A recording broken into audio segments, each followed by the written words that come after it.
All right, everybody. Welcome in, welcome in. We'll let some people get in here. No, you're good. The very thing guy. You're no problem, brother. Again, when I put up these goals and stuff like that, it's not for you to like have to super chat or like I'm not telling you have to. It's just a thing that I do every day. But again, like your subscriptions and your likes are enough. So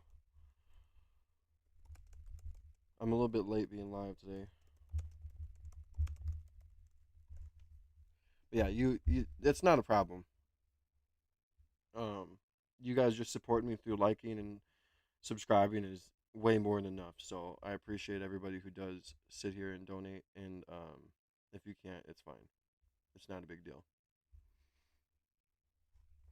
Is it nice? Yes, because that's what helps me continue to do this Monday through Friday. But growing the channel is my number one priority right now. So we're good. Not worried. Okay, we'll let some more people pour in here. Say what's up in the chat, guys, when you get in here. Hopefully, everybody's doing good. Double tap those screens. We're on the road to 10,000 subs. So make sure you guys hit the subscribe button with notification bell so you guys can always be in every single live stream we do.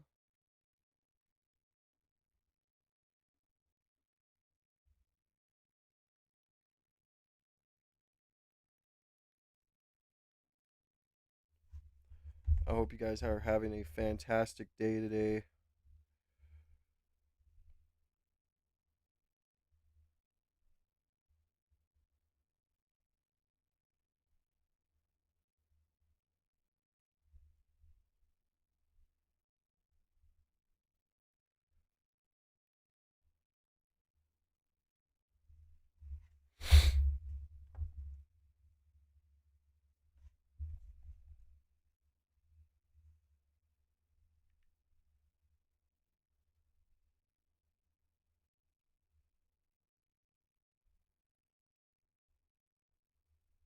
All right.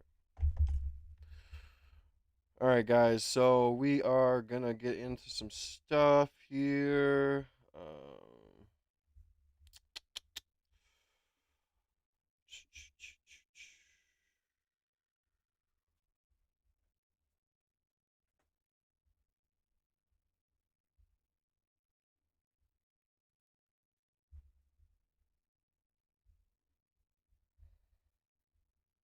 All right.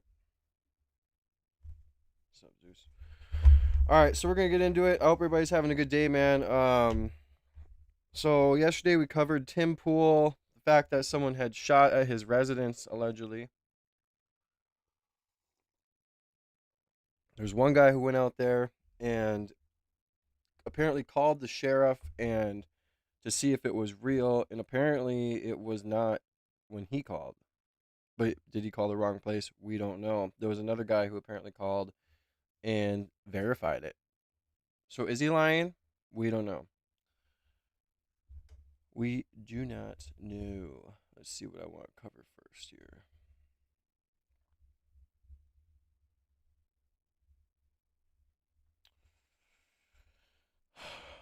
Hope everybody's having a good day.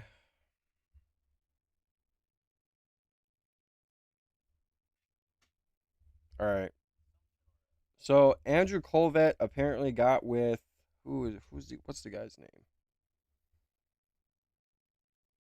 So it says this just in: Andrew Colvett and I discussed bizarre conspiracy theories pushed by Candace Owens, and let me get the whole thing on the screen here. And the subsequent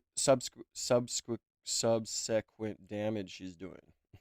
Quote, we're taking down rabbit trails. When you look at the people that have been harmed by this, our team, our staff, the movement, people that wade into this issue, then they get caught up in it. There's been a lot of a lot of carnage, and I don't want that for the movement.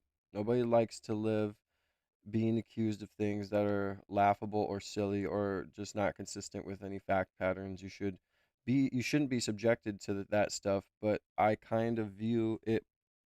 Sorry guys, I have terrible eyes. But I kind of view it more like you're playing a role in somebody else's narrative, this idea that's rolling, you can't really fix that because you're just a necessary piece in the saga, blah blah blah blah. So apparently he sat down with CBN News and said this. Welcome in everybody who is new to the stream. God bless you guys. Make sure you guys double tap that screen, show some love and support. If you guys want to get your name on the donor wall, send through your super chats. I do have a 5 super chat goal up of $20 and above. 5 super chats, $20 and above to help me reach my goal of $100 daily. I'm trying to make $100 daily while we stream. It's the goal. So apparently he sat down with CBN News. This must be their way of kind of doing like a answer all conspiracies video instead of doing like the live stream. I don't know if they're still going to do the live stream. That would be nice if they still did the live stream. But it seems like they're pretty intimidated by Candace Owens. I'm sorry, but everything I watch with these guys, it just seems so fake to me. Like, that's just how I feel. And that's how I feel. It's not fact. Just because I said I feel that does not mean it's fact. But it just feels so fake. And at this point, man, they may as well sit down with Candace Owens because that would give them the most views they've had in a while. Charlie Kirk's channel's views have dunked. For obvious reasons. Like, no one wants to watch these fucking guys on Charlie Kirk's show. Right? Still calling it the Charlie Kirk show. You know. All this other stuff. Like, they would have been way better off if they tried to rebrand and went with like a TPUSA show or the TPUSA podcast in remembrance of Charlie Kirk or something, right? Like that just would have been in better taste. But everybody has a bad taste in their mouths because of how TPUSA is acting and how everything's going. People are just not fucking with it. Okay. So make sure you guys double tap that screen, man. Hit the subscribe button. Show some love and support. We're going to get into what Andrew Colvett has to say to CBN News, I guess. I don't even know what the fuck CBN News is. I've never even heard of it. But we're going to get into this, and then we are going to talk about it. Here's what I will tell you, that there are good people working on this. Mm-hmm. And I think there's an assumption or a feeling or a belief that that Charlie's closest friends, his closest colleagues, they don't care about justice or they're not asking questions. It's like, we are. We have been. And we want justice more than anybody else. I can guarantee you that. As much as you want it, I can guarantee I want it more. Mm-hmm. And there are conversations that happen behind doors. We are suggesting new things to look at. I have questions about who knew what when. Were there other people involved that knew certain things before? There seems to be indication of that. I want to see those questions answered. I want to know, was somebody radicalizing these people? Was somebody radicalizing Tyler Robinson? I want to know all of this stuff. I have questions. I am open to a whole flurry of things. What I'm not open to is a theory that Tyler Robinson didn't kill Charlie. Mm-hmm. Who else was involved? Sure, I can talk about that. Was there other voices in row? But I'm not open to that because guess what? Mm-hmm. The evidence of that case is incredibly watertight. Mm-hmm. And yeah, no, it's not. And I'm sorry, but it's not. Like, it's not watertight. Like, I just don't understand how he can say that with a straight face. Like, I just don't understand it. There are so many holes that can be picked. It is ridiculous. And he has the gall to sit there and say that it's watertight. See, I feel like these guys, and I always get this feeling from them, like these guys, once the cameras are on, they're acting so genuine and so caring and just so whatever. Then as soon as the cameras turn off, I feel like they're like, all right, cut. And they go to be like being some sort of asshole or something. And I would like for us to focus on the rise of left-wing violence, the rise of mental health illness in this country, the rise of young people in the progressive side, turning to Mangionism and assassination culture and the idea that they can solve their political disputes by justifying violence. And we're seeing more and more of that. Instead of focusing on that, we're getting taken down rabbit trails. And listen, I understand a good faith question. I understand that we've been lied to. But when you look at the people that have been harmed by this, our team, our staff, the movement, people that weigh into this issue, then they get caught up in it. There's been a lot of carnage, and I don't want that for the movement. I hope we can get through this sooner than later. It's been a character attack on you, on Erica, on this organization is really what it's been. Do you see it that way? Yeah, I mean, it's, in some ways, of course, you know, the nobody likes to live being accused of things that are laughable or silly. Dude, the fact that he says no one wants to live being accused of things that are laughable or silly. Bro, this has to do with a high-level political assassination. How can you associate that with to be like laughable or silly? What you should have said is no one likes to be accused of something so despicable and so evil. That right there is crazy. Or just, you know, not consistent with any fact patterns, so you shouldn't be subjected to that stuff. But I kind of view it as more like you're playing a role in somebody else's, you know, narrative, or this idea that's rolling. I mean, you can't really fix that, because you're just you're a necessary piece in a unhinged in a saga that's playing out for somebody else. Okay. So I don't worry about it on a personal level. I really don't, because there's again, I have this massive piece, like I said before, that what God has unleashed, man cannot stop. That's right. You're gonna be eating those words soon, allegedly. Double tap that screen, man. Make sure you guys show some love and support. Let's try and get those likes up right off rip. That's pretty crazy. The fact that he said laughable was pretty sad. Like, pretty crazy. I'm not gonna lie. Me in trouble, and I'm going to have the FBI help me. Charlie's life could have been the Truman Show. That terrifies me more, that nothing in your life is real. Genuinely, like, I was expecting, like, we're all getting the old band back together and it's going to be me in trouble, and I'm going to have the FBI help me investigate this, and we're going to figure out what happened to my friend. And it was like, Candace is the enemy for asking questions. Was Charlie Kirk's life real is what I think I cried the hardest about, because how are you not fighting for him? Charlie's life could have been the Yeah, it's true. And I heard someone else say that, because apparently, I don't really follow all the all the detailed stuff when it comes to like Republicans winning the midterms and things like that. Like, I'm not the smartest person on that. I don't know shit about it. Okay, and I don't like to pretend I do. But they're saying that Republicans are on track to lose the midterms, and that they were doing really good until Charlie got taken off the earth. Until he got assassinated, the Republicans have been doing good, and it's true.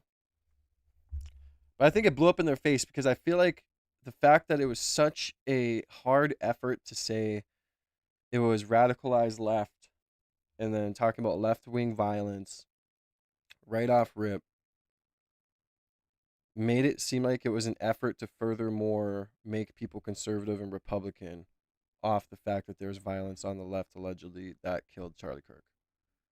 And I feel like it's kind of had that sort of effect, but the opposite effect of it, as in, like, no, we don't believe it was all the way left-leaning or left-wing violence. We believe that there could be other factors at play here, and now we believe you are lying to us as Republicans.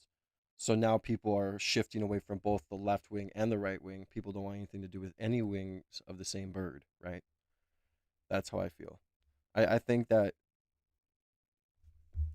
there was a lot of reasons for what happened. But here's an interesting video too. Apparently they got on video this white SUV right here on the left as the guy was jumping down off the roof. What's the caption on the video again? Let's see. It says not only to show the roof runner started running early absent of any gun, we need the full video and the comp sci I don't know what that means. Comp sci building to show the white SUV's movement. That's the runner's chaperone patiently waiting and watching. Come on, state of Utah. All right, let's watch. So here's that white vehicle. And apparently this is the same white vehicle that was on that street that he was walking on. I don't know if it was the one Tyler Robinson was walking on or if it was someone else. I'm not sure. But double tap that screen, guys. We're only at 9 likes. Everybody get those likes up. Double tap your screen. Hit the subscribe button. We're on the road to 10,000, man. Excuse me. Get your name on the super chat wall by sending through your super chats and showing some love and support. But yeah, this is definitely the same vehicle.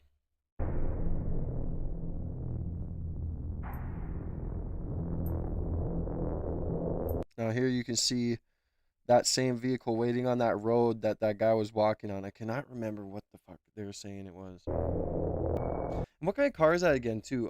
Isn't that one of the same cars that Candace was saying was being taken out by one of the foreign legionnaires? I'll have to pull the list up what kind of cars it was, but so here's him jumping off the roof.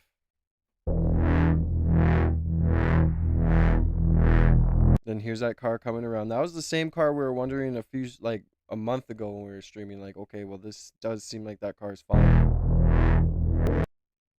Is that the Toyota Highlander? Too bad UVU and the state of Utah are deliberately covering this up. Yeah, I mean, the thing is that, like, there's just this overwhelming feeling that if they weren't covering things up, that they would have released all the footage. Obviously, if there was footage that can't be released because of court proceedings or things that are, very important for not only Tyler Robinson's defense, but maybe the prosecution, it's understandable. But the fact that we've only gotten, like, some grainy, crappy pictures and some camera angles is, like, ridiculous, right? All right, so we're gonna go over a little bit of Candace's stream. Not the whole thing here. I just wanted to cover just a little bit of it. But we'll see. I didn't watch it yet.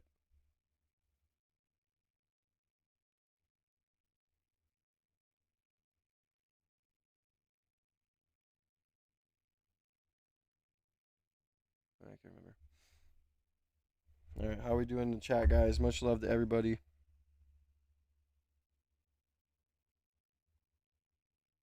Thank you for the 20 likes. Keep double tapping that screen. Show some love and support, y'all. Oh, man. I'm sorry I was late streaming today, guys. I'm just running late today. I went to go get my daughter some extra shirts for school and stuff like that, so. Where to begin? Well, in the final days leading up to Charlie Kirk's assassination, Charlie was pretty busy, right? He went on a first-time trip to Asia, quite a quick trip, at least a quick turnaround to go first to Korea for a couple of days and then off to Japan. And honestly, if I was a conspiracy theorist, and I kind of am one, I might think at this stage that the timing of that trip might have been intentional because something was going on back home that they didn't want him to see. Well, what I'm about to tell you guys today is going to positively blow your mind. I just cannot see. I'm not gonna lie, I'm getting sick of watching Candace when it comes to, like, because here's my thing. To everybody who says, oh, you watch Candace or you always cover Candace, well, duh. I mean, I'm pretty sure that right now everyone's covering Candace, whether you're making shorts about what she said on her stream or you're covering it in other ways. Right now, the thing that everybody's paying attention to is what is Candace Owens finding out, what is she releasing for information, and what else is the government finding out or the FBI finding about Charlie Kirk's case. You'd be pretty dumb not to cover Candace Owens right now, because I feel like the saga of Candace Owens investigating Charlie Kirk's death is going to go down as some sort of historical marker at some point. How? I don't know. But one thing I will say is I am getting tired of watching every day and they're, like, being told that there's some bombshell that she's dropping. So then I save it for stream because I like having genuine reactions. I don't like watching something twice. Then I feel like it's just like I don't give as good of a reaction for the stream. But I'm just getting tired of like come on, like let's get to the meat and potatoes of things. Or do you not have anything else you figured out? Thank you, Sam Martinez, for your subscription. God bless. Again, we're on the road to 10,000 subs, man. So double tap that screen, show some love and support. But let's go, man. A lot of hate and bots in the chat, or just haters in general in the chat. That's crazy. To all the people who show love, man, I appreciate you guys. God bless. How this would lead to anything other than a full confession from the government about the military's involvement in his assassination, but I'm just going to deliver the facts and see where they land. Welcome back to Candace. Try and skip that fucking intro. I am just going to tell you guys exactly how everything came about, everything that I'm about to deliver to you. Yesterday was a holy day of obligation in the Catholic Church. It was the Feast of the Immaculate Conception. Much love to you, Nicholas. A day Thank of you guys for the obligation kind. means that a day. Thank you guys for the kind words in the chat, man. A day in which you are required to attend Mass outside of, obviously, typically Sundays. And so as soon as we concluded this podcast, I grabbed my jacket and I ran out the door, okay? And as I was sitting through Mass, deciding, I guess what was on my mind to pray about, for whatever reason, I got on my knees and I was not expecting this to come out, but I just focused my prayer on wanting something to be delivered to me, a piece of evidence that would help us put together the full picture of this assassination. Obviously, we all know that what we are being told is not true. We all know that nothing that we have been presented with makes any practical sense, but there are sort of smoking guns in this that are missing, right? It's one thing to point out all the lies, but we need to also have solid, concrete proof of something that took place that was out of the ordinary in the days leading up, maybe, I don't know, a planning session. Well, I got back home after this very intentional prayer and did my routine, had a very late dinner, went up and said goodnight to the kids, got myself ready for bed, sat in bed, and I thought, you know what, I'm just going to open the tips box. And I kid you not when I say that it was the very first email that I saw, the very first email that I opened up. And it really didn't have any details. It was a young woman, and she said, "You really should call my friend. It is absolutely urgent, and he has information that you need to hear." And don't tell me why. I don't know what came over me, but maybe it was this intentional prayer. I said, I'm just going to call him right now. 5 minutes, not even 5 minutes after this email hit my inbox, I was calling this person and I had no idea what it was going to lead to, whether it was going to be a totally insane person or whether or not it was going to be a very swiftly answered prayer. The person that I spoke with, his name is or was Harry.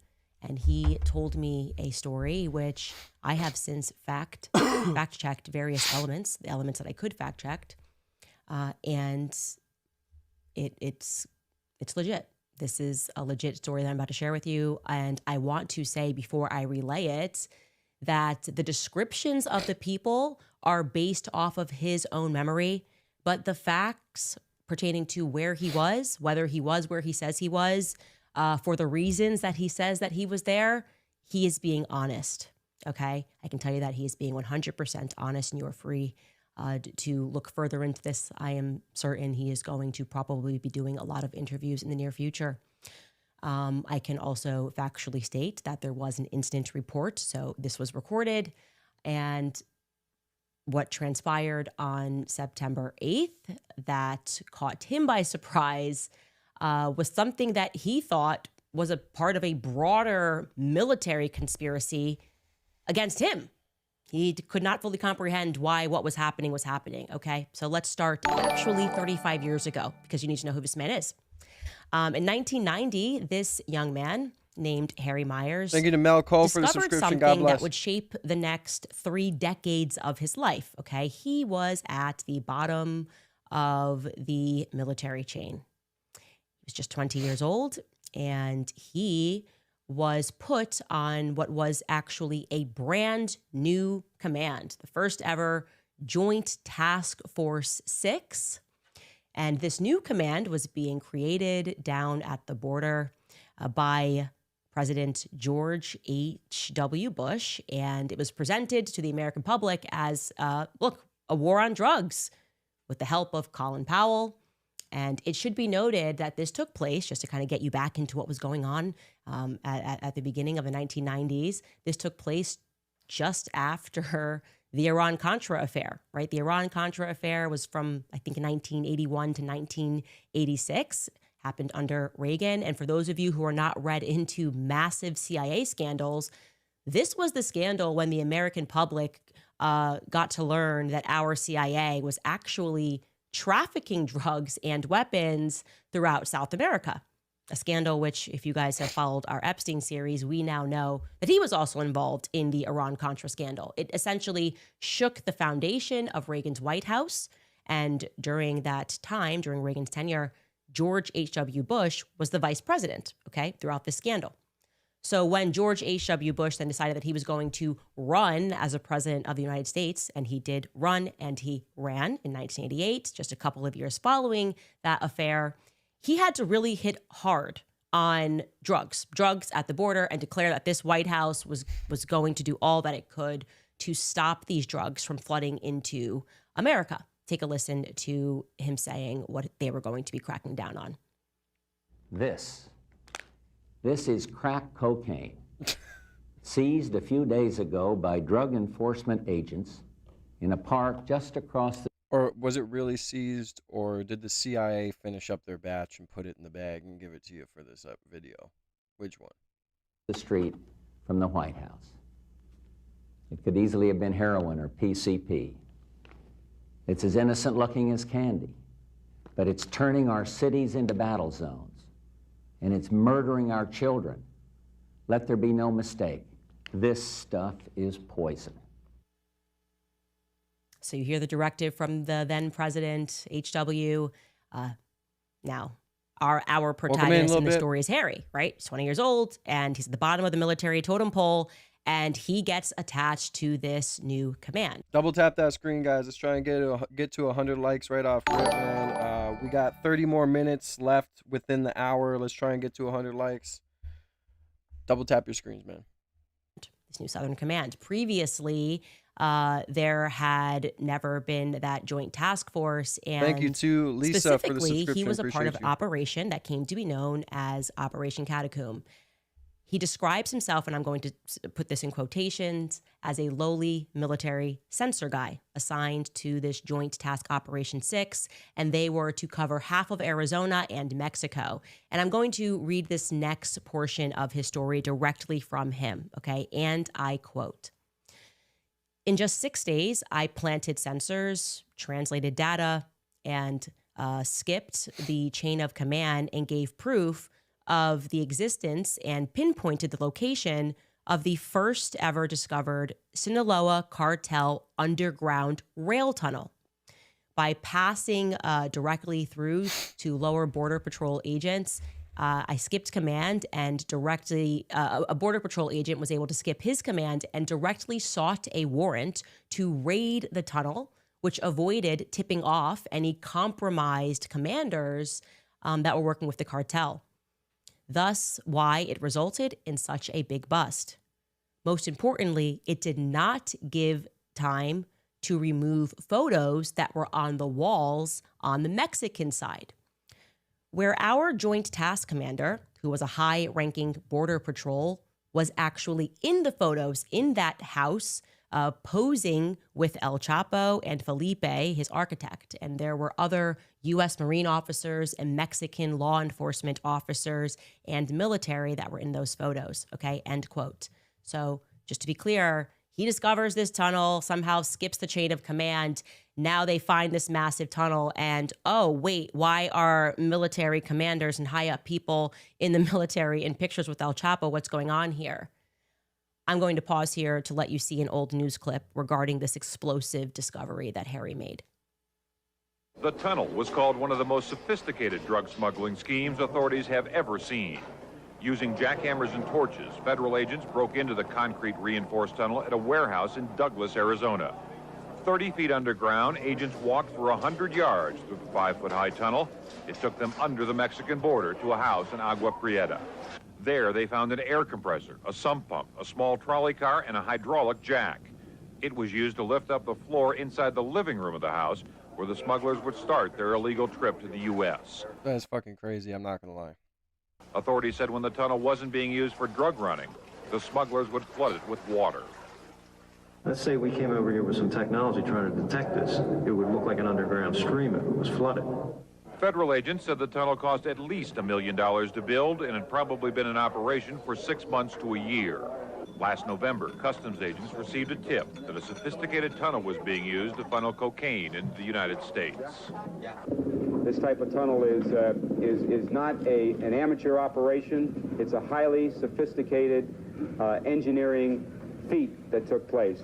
Mexican authorities were also involved in the investigation and the raid. Earlier this month, police seized 2,000 pounds of cocaine, which they said came into the U.S. through the tunnel. The drugs were headed for Southern California. And what's not said in that news clip is there were pictures of United States military men in that house. What happens next is predictable given what we now know. Harry's superiors take the credit for the bust, and he's going to continue what happens. I'm going to, again, quote him verbatim. Quote, "On the surface, I was given a small reward, an Army medal. I have the write-ups for those awards mentioning me and my critical role in this mission's success. That said, U.S. Border Patrol members who recognized me as being the agent responsible for the bust did not like seeing that I wasn't being appreciated more and resented my higher-ups for taking the credit for the discovery. Somehow, in the immediate days after the bust, prior to the United States side getting the photos from the Mexican authorities, my information was given to the cartels. In continuing the mission, me and one Border Patrol agent were sent to Naco, Arizona, where I was approached by a cartel member confirming my identification by rattling off my mother's name, address, my high school, my friends, everything listed in my clearance packet, which was supposed to be locked in custody, in the custody of the Joint Task Force 6 commander, whose picture was with El Chapo and about to be discovered. We avoided being taken hostage or shot, sneaking away and driving out of that little town. I was taken back to Fort Huachuca with the U.S. Border Patrol agent I was with, believing since I was just a young... I gotta fix my stuff. Thank you to Storm Montiplier for the subscription, and thank you to Bo for the subscription as well. Appreciate you guys. God bless you guys, man. Sorry I'm a little quiet today. Don't know why. Just have days like that for some reason. But I hope you guys are having a good day, man. God bless everybody in here. Thank you guys for running up the likes. Just double tap your screens. You guys are doing great. Thank you for all the love and support. You guys are awesome. And I hope you guys are enjoying. I'm just trying to be quiet so I can listen to this because she always starts like back and like, it's like when you have a story you want to tell of today and you're like, but let me take you way back to 5 years ago. And like, that's how like it connects to what's going on now. Like, so I'm trying to like pay attention so I can fucking like understand how this is relevant, right? Thank you, Karen, for the subscription. God bless. 20-year-old that I must have somehow compromised my own ID. The next day, I had a debrief with the Army Criminal Investigation Division and a prosecutor from Tucson, Arizona, informing me of how my ID became compromised. I was told that I was then going to be put in witness protection. My orders restricted me from any further work in counter narcotics, from being stationed on or south of the border, and it prevented me from working with Border Patrol. It was a Band-Aid while they prepared and got approval for me to be put into witness protection. Also, to protect me, the mission and the prosecutions, I was also put under an NDA gag order, which was dated out, okay, look, it says 1990, to May of 2025 to prevent me from mentioning this entire ordeal. The witness protection Sounds like someone's trying to take credit for what he discovered. Is that what I'm getting from this? entrance never happened. The ball got dropped. I never got contacted for it. From what we uncovered, a deal was made with the compromised U.S. Border Patrol agent commander. Okay, so let's pause and just recap there very quickly. And I'm going to tell you what this has to do with Charlie Kirk, okay? So I guess in a sentence, a young military man did his job excellently. He accidentally stumbled upon, or actually accidentally stumbled upon the fact that our government was implicated, not in fighting the cartels, but working with the cartels. And suddenly he realizes after some time that the government then feeds him, or somebody spitefully, perhaps his commander, fed him to the cartels. And now he's on the run for his life. What happens over So the that's what I was thinking. Like, there had to have been some way that they leaked his info to the cartels. course of the next 35 years is he's hacked. He says that he goes through abusive litigation. He is harassed. He says there are narco attorneys that attack his credit. He has police records, by the way, for all of this. He has presented evidence for this. But throughout a certain point in time, these police records were virtually disappeared. He had been reporting that hitmen were coming after him. He had names. This was a 35 years long ordeal. He now has all of his paperwork thanks to some county clerks who did the right thing and were able to dig up these records. But you name it, this man has lived it throughout the last 35 years, okay? Fast forward to May of 2025, May of this year, and Harry Myers, who now has a new name, by the way, which I'm not saying, but he is finally released from this 35-year military-grade NDA. So what does this now 56-year-old decide to do? He decides that he's going to confront his past. He wants answers, okay? He wants to know why he was never protected. He wants to know if the FBI had been informed, and if so, which they were supposed to be, why they didn't do their job. Why didn't they protect Harry? He was working for the military and he did his job. He makes up his mind that he's going to deal with this in person. He is going to travel from his home in Washington back down to the very base where this all began, right? To Fort Huachuca, in Arizona. He's going to revisit the past. He's going to get these answers. He books himself to stay in a hotel on the base, a military hotel known as Candlewood Suites. And this is on the evening of September 8th. I want you to remember that, okay?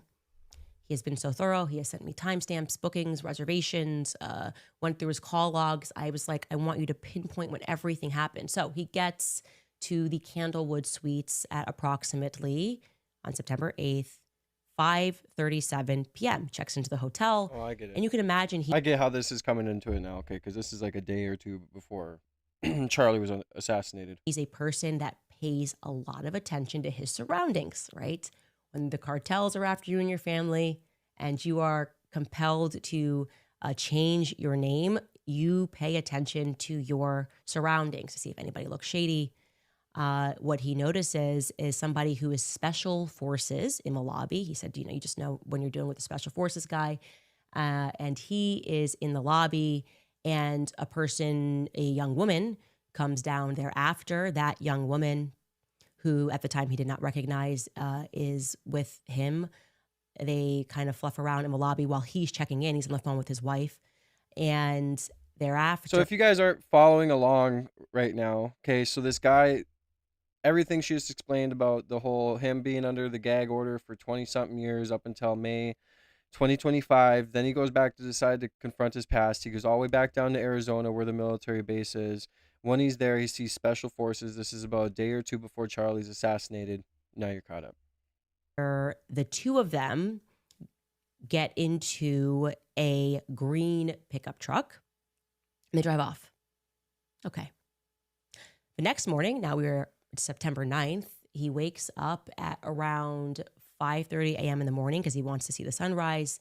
He says that he then fails at finding the Army Criminal Investigations Department. So he drives off base, just a little ways off base, to get some coffee in Sierra Vista. While getting that coffee, he runs into some soldiers. Again, this is just all God at this point, who happen to be wearing 10th Mountain Division patches. And he's like, that's my old unit. What's going on here? Like that, he thinks his unit's gone. Nothing's going on with this unit for a long time. That it's been torn apart, or I don't know what the military expression is for that. He strikes up a conversation with these young guys, and they tell him, "Oh no, the old Joint Task Force 6 is now being continued, and it's known as JTF, Joint Task Force Southern Border. Now, for those of you who are like me who don't know, like literally what it sounds like, Joint Task Force, meaning like you can get the Army, Navy, everybody kind of working together on something. And they're like, yeah, it's now JTF Southern Border. And they give him directions of how he can actually get to the new command center. They tell them that they're actually currently borrowing a building down there. And he tells me that there would have been no other way he would have discovered where it was. So his intention was to go to Army CID. Now he's like, wow, I can go directly to the actual JTF 6, which is now being continued, and get some answers. What luck. It is now around 7:37 a.m. when he enters the new or temporary JTF headquarters. And he sees two guys, and he's pretty impressed. He's like, whoa, these are, again, military term, E4, E5s. He told me that means that they're lieutenant colonels, and they are the ones that are checking him in. He happens to walk in at the exact time that they are concluding a meeting, and he is kind of even more impressed because he sees about 12 lieutenant colonels. He tells me, you do not see that many people, that many E4s, E5s, E6s. Please, military guys, forgive me for me not knowing what the proper vernacular. But he just goes, well, what's going on? He's like, you don't see this unless you're at the Pentagon or you're at the White House. You just don't see this many high up the food chain lieutenant colonels. He's going, man, this is a pretty important meeting. And then he sees three men walk out, one of which is the person he identifies as the person that's the center of the action, right? He said you could just tell this is the most important person. And he has gray hair. He's got glasses. I believe he said that he's about 5'10". And at this point, he sees that the person that is with him, and he said, certain that the person that is with him is Brian Harpole. Yeah. Damn, what? Okay.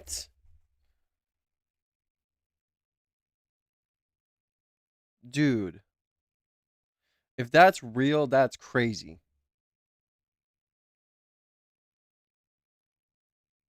Holy shit.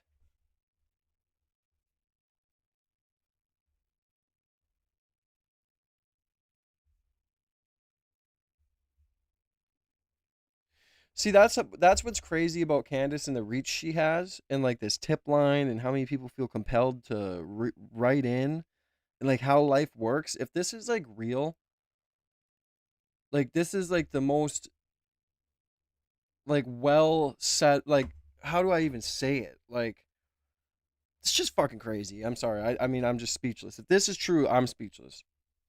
Oh, it's about to get even more interesting. So, and again, I'm going to say allegedly because I wasn't there. Jennifer, how do you even know he would have been in Asia with Charlie? Like, sometimes you guys just talk just to talk, I feel like, instead of, shh, listen, wait for the facts. But I have spoken to this guy, and I very much trust what he is saying. I think he is very credible, okay? So he sees Brian Harpole come out, this older guy, and that he has, what then happens is first the guys that are checking him in are friendly. He explains to them, yeah, this is what happened to me. I just want to speak to somebody. They're like, yeah, let me help you. Then all of a sudden, after Brian, who he believes to be Brian Harpole, who he's not obviously recognized at that time, he would not have known that was Brian Harpole, but he remembers him, obviously, because then the biggest political assassination since JFK happens. Suddenly, somebody hits the panic button. And two captains come out, and they escort him out of the building, and they begin what becomes a 7-hour interrogation. Okay, they think he's a spy. How did you rumble this meeting? How did you know this meeting was taking place? He's being asked a bunch of questions. They're putting pressure on him. So if that's true, that this guy who like was involved with finding a cartel tunnel 25 years ago, 30 years ago, had a gag order on him from finding the tunnel, blah, blah, blah, blah, blah. gag order's over. He has his own personal motives to go down to Arizona and figure out why he wasn't being protected, why what happened to him, complete separate situation. He ends up going down to Arizona, accidentally walking into a room of all these high-ranking military officials, meeting with said allegedly meeting with said head of security of Charlie Kirk, Brian Hartpool, potentially having a meeting on how they're going to execute a assassination. That would be insane. Like, that is like the most like insane thing ever. They're gaslighting him. I actually want to, if you give me a second, I want to read exactly what he messaged me about what took place. It's just, it's incredible. It's actually just incredible how he describes what their strategy here of attempting to gaslight him into believing that he was a spy or that he was working for somebody. And he's like, no, I'm just here over an incident that happened 35 years ago. I'm trying to get answers regarding it, and they're putting pressure on him. I'm going to write this verbatim. He says he's being interrogated. He is, quote, being accused of being a bomb threat because I was special forces in the military, EOD in the military. They then attempted to try to gaslight me to see if they could angle an accusation of me being a threat to others or myself. When all of that fell flat, they then conferenced with base commander after I assumed they verified that I was not there to spy on that particular meeting. They decided it was okay to send me off post. That's when I drove to Tucson. I got a room. The next morning, I turned in my rental car. I got on a plane back home, and I had to stop in Salt Lake. Upon landing and turning on the phone, my wife is telling me about Charlie Kirk. And again, this was just a coincidence. I happened to be in the airport at the time that you are talking about all of those strange flights that were taking place there. I did not notice anything helpful other than the fact that the airport was not very crowded. So after 7 hours, he explains to me that they were going to, they debated holding him for 48 hours for this perceived, perhaps maybe bomb threat spy thing that's happening. And he's thinking, can you imagine this? They're paranoid, but he's paranoid and thinking, oh my gosh, this is more like Sinaloa cartel stuff. And I'm being treated like this because I've wanted to speak out about this story for 35 years. Both of them are wrong. Okay. Both of them are wrong. This really is just a coincidence. And adding to this coincidence is the fact and that he got the commander's name that obviously that questioned him for this long. He says this was the guy that was in charge, the commander. And he said he was approximately 36 years old. He had brown hair, the one I'm talking about that was leading the charge on asking him all the questions and interrogating him, and that his name was Captain Neff. I'm going, Bro, what? Like, so now you're gonna tell me that this guy's some way related to Blake Neff, the bald guy?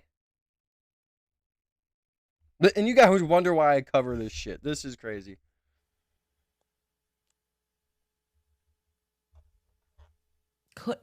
now I have the same question that you have because I've looked and it does seem that, and I never even questioned this, whether or not it's potential that Blake Neff has military connections as well. Like, I guess that kind of like, I just thought this is the producer of Charlie Kirk show, but it is interesting that somebody, and this would be a brother, cousin, I don't know, this is the person that interrogated him.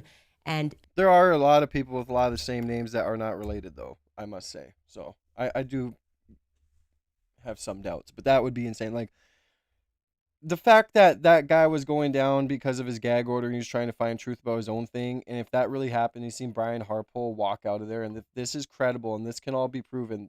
Dude, I'm telling you, this is crazy. Eventually, he says, was a person that had a heart and realized that he was not a part of any spy network, and eventually escorted him off of the base and onto his way. That's a lot of coincidence for me. Now, he says to me, he communicated this to me very clearly. He said, Candace, I know how these meetings work. These are the meetings that are had ahead of an operation. Like when an operation is being confirmed, you have these final meetings and they involve all of the higher ups, and you are trying to do this in a very isolated location where, you know, people are not going to accidentally happen upon you because they've got something to say about what happened 35 years ago. And that is what he happened upon. And I don't know what to make of this information other than he feels that he then recognized these people. He feels certain that he recognized these people in the days following Charlie Kirk's assassination, when a bunch of people are doing Fox News. And obviously then we've got a massive event at a stadium and everybody is in front of the camera eulogizing him. He feels confident that he recognizes these people and that needs to be shared. He's willing to tell a story. Like I said, I have verified. He has sent me so many documents, everything from his like high school graduation certificate to his military documents, to the police records, to everything that he is speaking about that happened back then, NDAs, judges, things that he's been in court with fighting just to get out his story of what happened 35 years ago when he did the right thing, when he stumbled upon. And boy, does he have some luck. Boy, does he have some luck that he goes from one government conspiracy to what he now believes he stumbled upon, which would be another government conspiracy. Okay.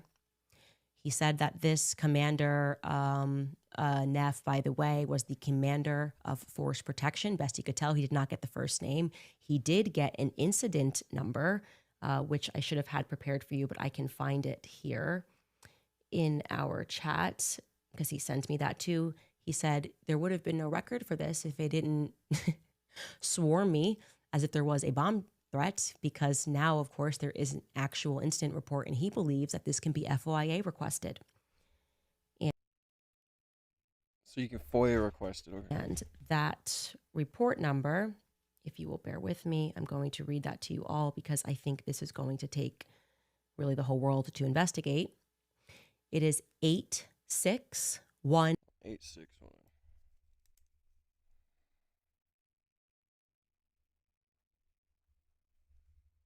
One dash 2025 dash MPC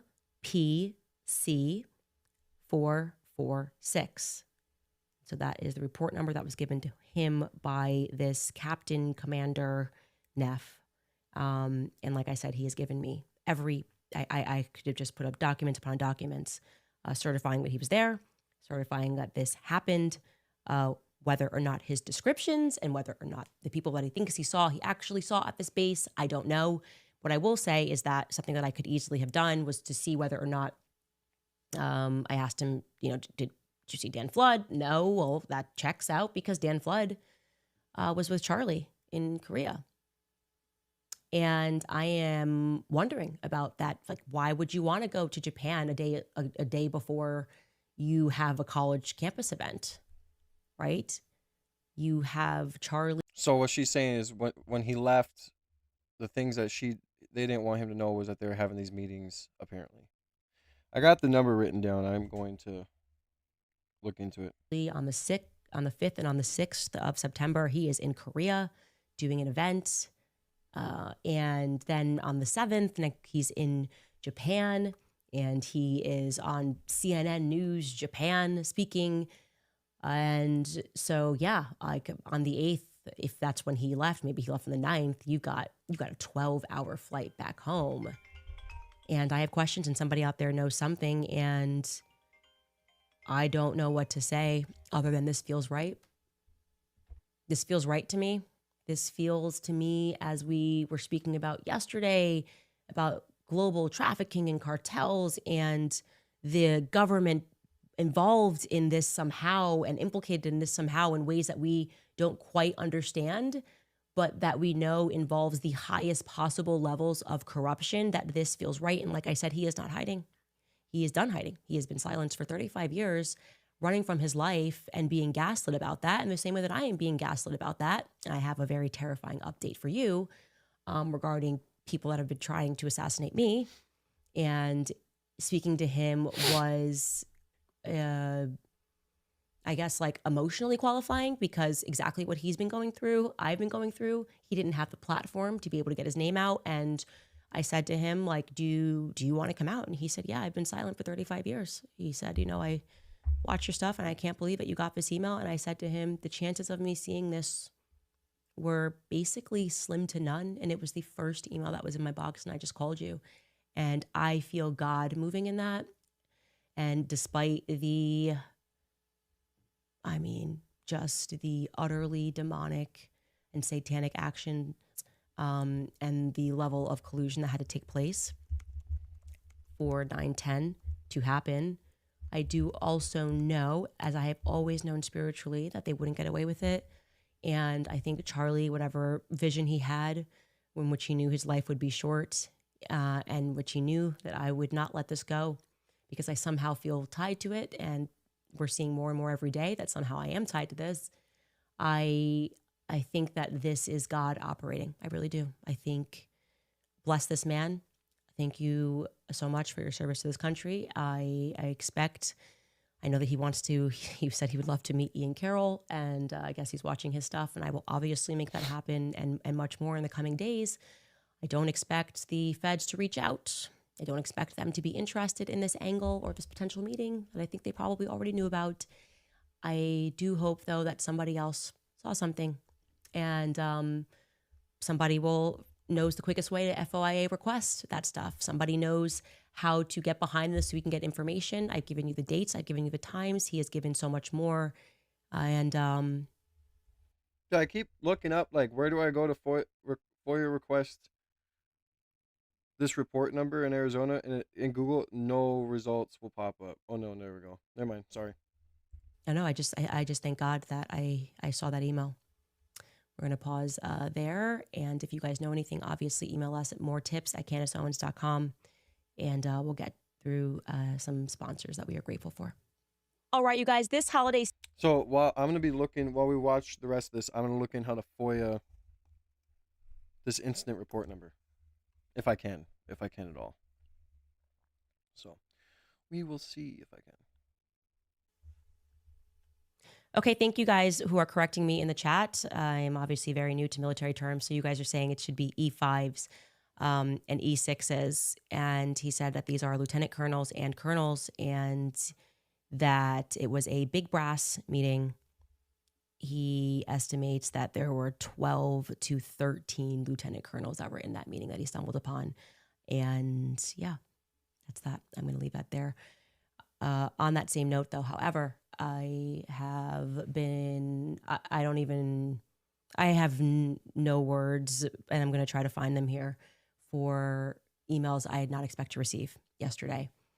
Right after I spoke with him, I kept continuing on this in my tips inbox.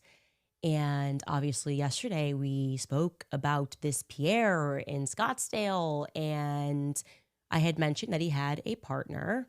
Pierre Falcone had a partner named Arkady Gaydamak. Didn't expect that to be relevant to anything, but they were both involved in Angola Gate, which was global trafficking at the highest levels of government. But this Arkady Gaydamak didn't show up for his court hearing, and he just was sentenced in absence for trafficking weapons, et cetera, et cetera. I explained to you that he was born in Russia, and then when Israel became a nation, he was first over there. He was also factually, and you can see in this article, a French intelligence agent. Okay. Why am I bringing up Gaydamak? Well, after yesterday's episode, I had asked if anybody had anything or knew anything about, Turning Point potentially working with this Pierre person. I was shocked when a flutter of emails came in from people saying that they believed Gaydamak was living in Nashville, that he moved here sometime in June. Okay. And when I say a flurry of emails that came in, there were 7 people, mostly men, who were certain that that man, aged now, is working in Nashville using the name Jonathan Schmidt. They are certain, at the very least, that he is from Israel and that he is working for a company known as Root Brands under the guise of being a technology officer, and that has brought in and secured jobs for Ukrainians. And again, this has all transpired since apparently June. Ukrainians who he alleges are running from the war. They say he was brought in by a businessman in town named Clay Thomas. Welcome in, and Samantha. that one of the Ukrainians that is working with him, his name is Alex Smirnov. Now, I don't know what to say other than I am positively terrified. I don't know who to contact, considering the feds. I've been telling them that there's an assassination attempt in coordination. I have said Israel, I have said France, and now I have dealt with, I have these emails, more credible information. And if it's incorrect, I'm happy to correct it. I reached out to Clay Thomas. I have reached out to Root Brands, and I have requested more information about this Russian Israeli employee who is using the name Jonathan Schmidt and bringing in Ukrainians. And so instead, what I'm going to do is I'm going to publicize this information in the hope that if you are a Tennessean and you live in Franklin and you live in Nashville and you are familiar with Root Brands and you have seen this man, and Skylar, I don't know if we have an aged photo of him, but we should try to find one. Please, first off, you should probably contact the authorities. I certainly will be doing that. I think my husband has already done that. I told him to do that this morning. I have definitively run that to the only office that has responded, and I think taken my threat, or has wanted to respond, I should say, to the threat that I've been saying about the French intelligence agencies working with Israel. And that is Tulsi Gabbard's office. I am doing everything that I can, but I am telling you that this is very scary. And if you are in Tennessee, if you know this Jonathan Schmidt and you've seen him around town, if you're a real estate agent, they said he was shopping for a home in the Brentwood area. If you have seen this individual anywhere in Nashville, for the love of God, please send us an email, moretips@CandaceOwens.com. And I am encouraging you to contact your authorities if you are hearing any sob stories from anyone about how they're coming in from Ukraine and that they're fleeing the war, okay? I think you should contact the authorities immediately. We don't need to have a presence of Ukrainians that are quote unquote fleeing the war in Tennessee. And, I trust the Tennesseans to get this done and to pay attention. And I want to say this, by the way, everywhere in America, I've heard there's a major influx of Ukrainians, quote unquote, fleeing that are building up in Washington. That is something to be worried about, you guys. That is something to be very concerned about, okay? Because it is during wars where the most dangerous people are allowed into other countries under the guise of being refugees. That is how they take over other countries. And you need to keep your eyes and your ears peeled for how these Ukrainian, quote unquote, refugees are organizing. I don't think there's a reason for any Israeli intelligence and French intelligence officers to be here in Nashville. So again, if you know something, please email us, moretips@CandaceOwens.com.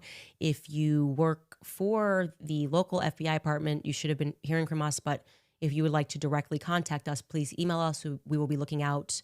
And like I said, Root Brands apparently is who has hired this individual under the guise of working under a technology officer. He's supposed to be a billionaire, so why would he be working at all? If this is the correct individual, I'm not buying the name Jonathan Schmidt. I will say that, for an Israeli who should be living in Tel Aviv.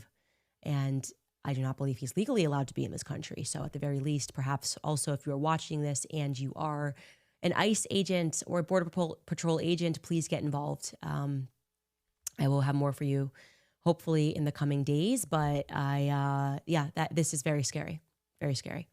And I was always telling the truth. Oh, I was wondering if she was going to go over that Tim Pool rant. And she's about to. Yeah, that's scary, dude.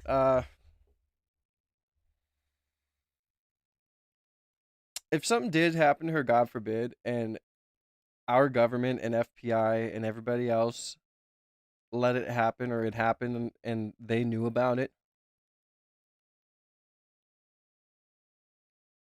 like, there's going to be hell to pay. about the coordination of an assassination attempt, which involved Israel and French intelligence agencies. Now, on that note, I am obviously taking a lot of personal risk to get out the truth to you guys pertaining to what is happening to Charlie Kirk. One of the easiest things in the world is to be a critic of Candace Owens and a part of the people who do not have the courage to prod this federal narrative.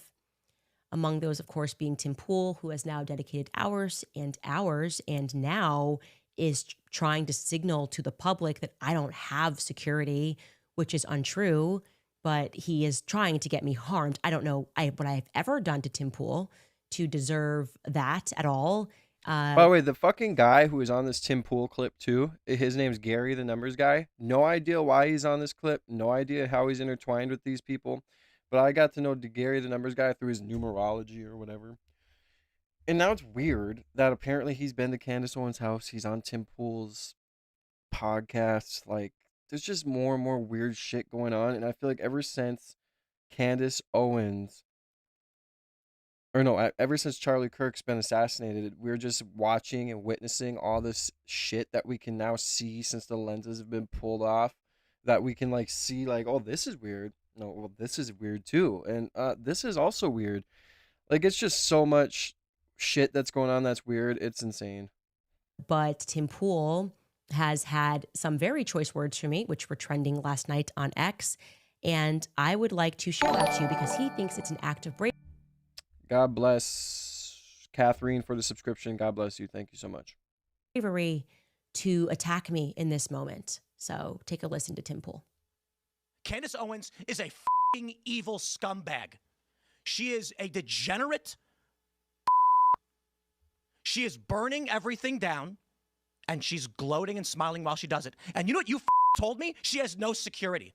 She doesn't deal with the shit we have to deal with. She's a piece of shit. I'm pretty sure Candace Owens is dealing with more than you, Tim. I'm sorry. Like, what? He just makes himself look so stupid. Making everyone else suffer, and all of these conservatives out there that send me these messages have no balls to call her out. More and more people have started doing it. They send me these messages. Good for you, Tim. Good for you, Tim.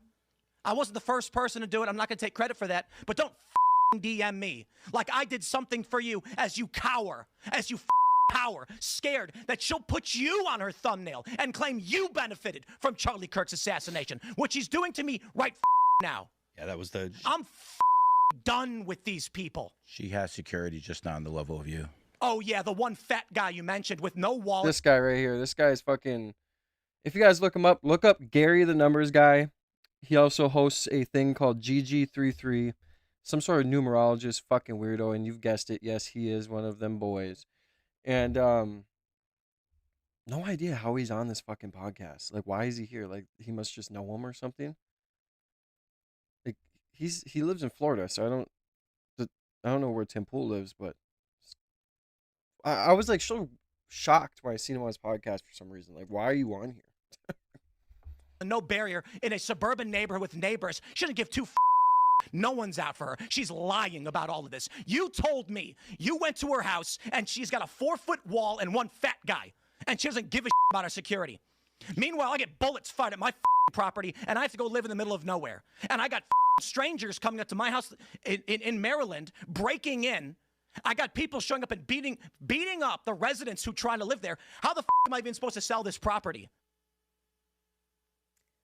So there's a lot to unpack there. First and foremost, what you are seeing right there is on a display of testosterone. Men that speak to women like this are not tough guys, okay? What you are seeing is actually a display of estrogen. Everything he is doing. That is so funny. 6 more people need double tap that screen. We'll be at 100 likes. Thank you guys for running it up today, man. Sorry, I'm so low energy today. It's just, yeah.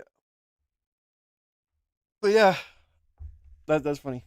Doing there is somebody who is not a man. He is not tough, and he would never dare to speak to a man like that, right? People that find that very easy. Secondly, Tim Pool doesn't even have the intellect to understand that we put him in the thumbnail because he accused me in a full episode with Milo Yiannopoulos, which we showed and contextualized, of being someone who benefited from Charlie Kirk's assassination. So he thinks he's being accused. No, you accused me of that in like a actually, I think it was 2-hour episode with Milo Yiannopoulos, in which Milo defended me and explained that I am not to blame for the lame excuses that the feds have given us regarding Charlie Kirk's assassination.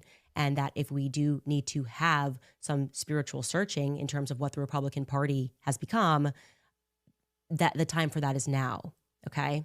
So this little, and I really like, he's a small person for this, a very small person who is also theatrical, Timothy Smollett, who pretends every year like people are trying to kill him. He's a chronic fence sitter, okay?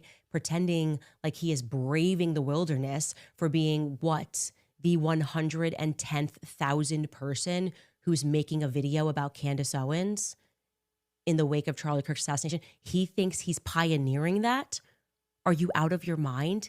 It's only the safest thing you can do. What's next? Is he going to make a video and call Kanye West anti-Semitic? Like that's what he's pioneering right now. Oh my gosh, so original. Like, is he going to call Donald Trump evil in 2016? This is the storm that he's braving, is jumping on the side of what everyone else is doing. He is a fundamentally weak man for what he did there. He should apologize. He won't. I don't care what happens to his platform. He's now essentially trying out because he's under financial pressure. He's trying out for a Zionist to pay him, and they will. Okay, they will cut him a check, and I hope it happens for you, Tim. I hope it makes you happy. But to do that to someone who has never done anything to you, He's trying out for the Zionists to cut him a check. That was crazy.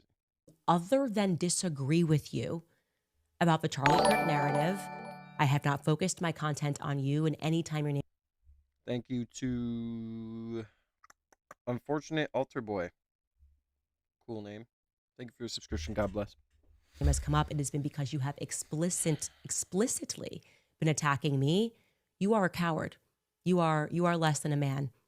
Okay? You are behaving, your type right there is like a person who's having financial issues and yet decides to go out and put 100K on a poker game. And when he loses and is a further 100K in the hole, comes back home and beats his wife and kids and thinks he's a tough. Holy shit, dude. Candace is going hard on Tim Pool right now. I'm not going to lie. Dude, holy shit. Thank you guys for the 120 likes, man. I didn't even see that. You guys are rocking it today. I appreciate you guys, man. That was crazy, dude. We got to replay that. Candace is a savage, dude. They will cut him a check, and I hope it happens for you, Tim. I hope it makes you happy. But to do that to someone who has never done anything to you other than disagree with you about the Charlie Kirk narrative, I have not focused my content on you, and anytime your name has come up, it has been because you have explicitly been attacking me. You are a coward. You are less than a man. Okay? You are behaving, your type right there is like a person who's having financial issues and yet decides to go out and put 100K on a poker game. And when he loses and is a further 100K in the hole, comes back home and beats his wife and kids and thinks he's a tough guy. That's how you're acting right now. I'm not your wife. I'm not your kids. Get your affairs in order and stop blaming me, because I'm actually traversing down the path that hasn't been traveled by standing up and saying that something corrupt happened and Charlie Kirk was assassinated. And I don't care about your midterms, okay? I don't care about your next year midterms and whether or not the Republican Party is united, okay? Because I don't want to stand next to people that would cover up Charlie Kirk's assassination. I hope that I have made my point perfectly clear. We'll be back after a message from some of our sponsors. Yeah, that was a pretty spot on. Not gonna lie. All right, I'll be right back. Ouch. Fuck. My wheel just ran over my toe. I gotta let my dogs out. I will be right back.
All right, man.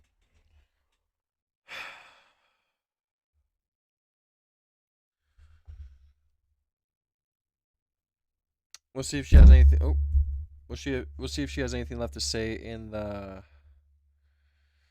last part of the video, and then I am going to get off here, off the video. Enjoy that. Signed copies of that are only available on CandaceOwens.com, by the way.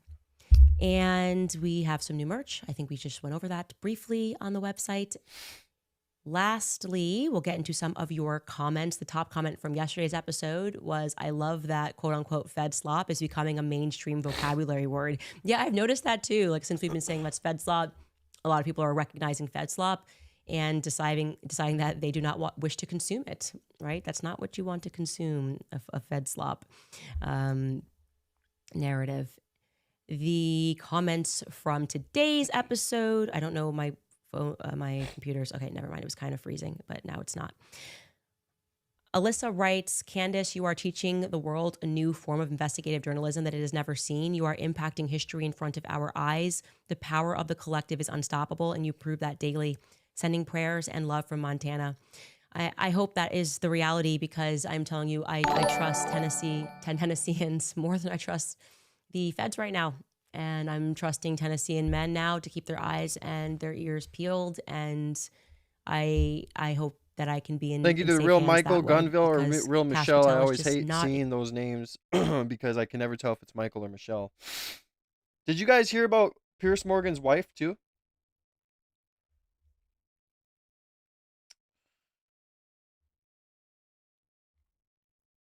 The fact that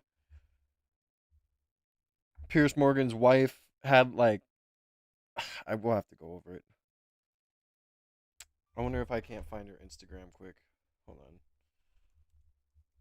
I think it was on her Instagram that people were ranting and raving about. I'm not sure what her Instagram is though.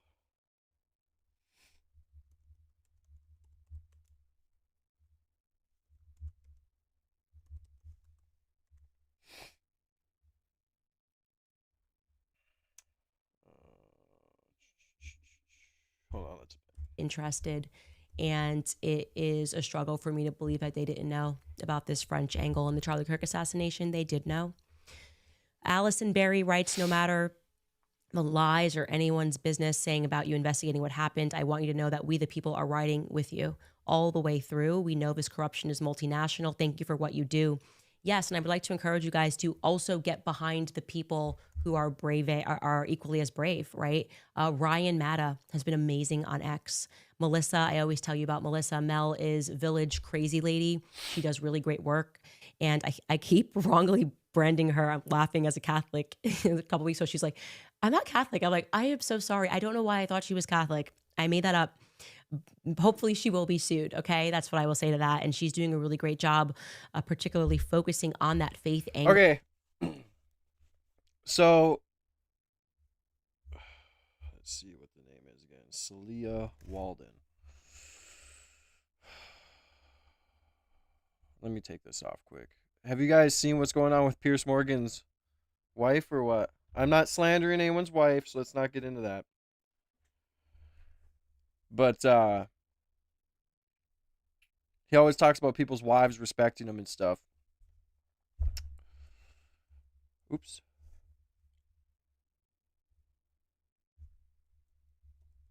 And he was interviewing Nick Fuentes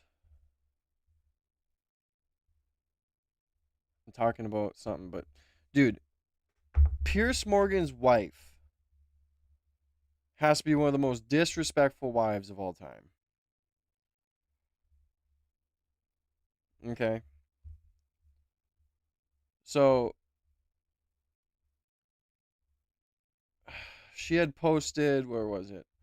She barely posts her husband, by the way. Here's a picture of him and her together.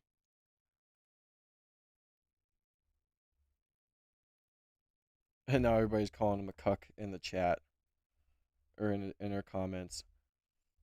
But yeah, so she be posting some like sus stuff about like wanting a pool boy and like I don't want to show Myron Gaines on YouTube because I don't want to get. He's demonetized. I don't know if that'll get me demonetized.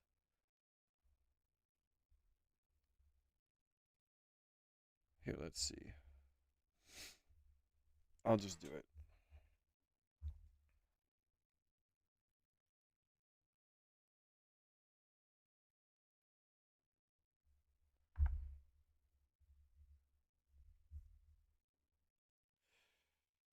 But like, apparently she was And like. this is why I need guys to understand. Like when Pierce goes out of town, she was posting like a guy in a Speedo washing her car. Like she was like out on the lawn watching him do it, and bunch of other stuff like just like. Yeah. And this knowledge, because all of this bleeds into what's going to come from your relationships with females. And it also is going to explain to you why they behave the way that they do. She's able to sit here and post. All right, so I'm not going to sit here and go through the whole, this is why females are like this. And we all, us men know, okay, like it's not a secret anymore. His wife, Celia Walden, you know each other so well, but I do think somehow there's that smidgen of love. I just want to get to the pictures here. So here's the one picture. When my husband's away, Mr. Suds comes to play. This is like an actual Instagram post from her. Like, it's crazy. Then there's another one where she's like hugging up on this man all close, reading Lenny's brilliant memoir and thinking back to the sunny Saturday in Paris. He had taken a 3-year vow of abstinence at the time. Shame. Like, dude. Wanted pool boy. And she's like laying up on this pool and right next to it, posing this thing. Wanted pool boy, no experience needed. Like, yeah, I don't know. It to me, it's just wild. I had to show it because it was like, oh my God, dude. Like, and now I'm never going to be able to look at Pierce Morgan the same. Ever. Ever. Oh, so here's the Gary. 3i Atlas. Here's the Gary the Number Guys. Here's the Gary the Number Guy on Tim Pool, like I was talking about. So, if you guys were wondering, like, what the hell are you talking about? See me now. Why are you talking about a number guy? Who's a number guy? So the guy, when Tim Pool was having his rant about Candace Owens, I seen this guy on here that I know, and he runs this account called GG33. It's what he does. It's about numerology and all this other stuff. Red pillish, whatever. And he was on like 3i Atlas. What does that mean? He was randomly on this freaking rant that Tim Pool was doing in this video.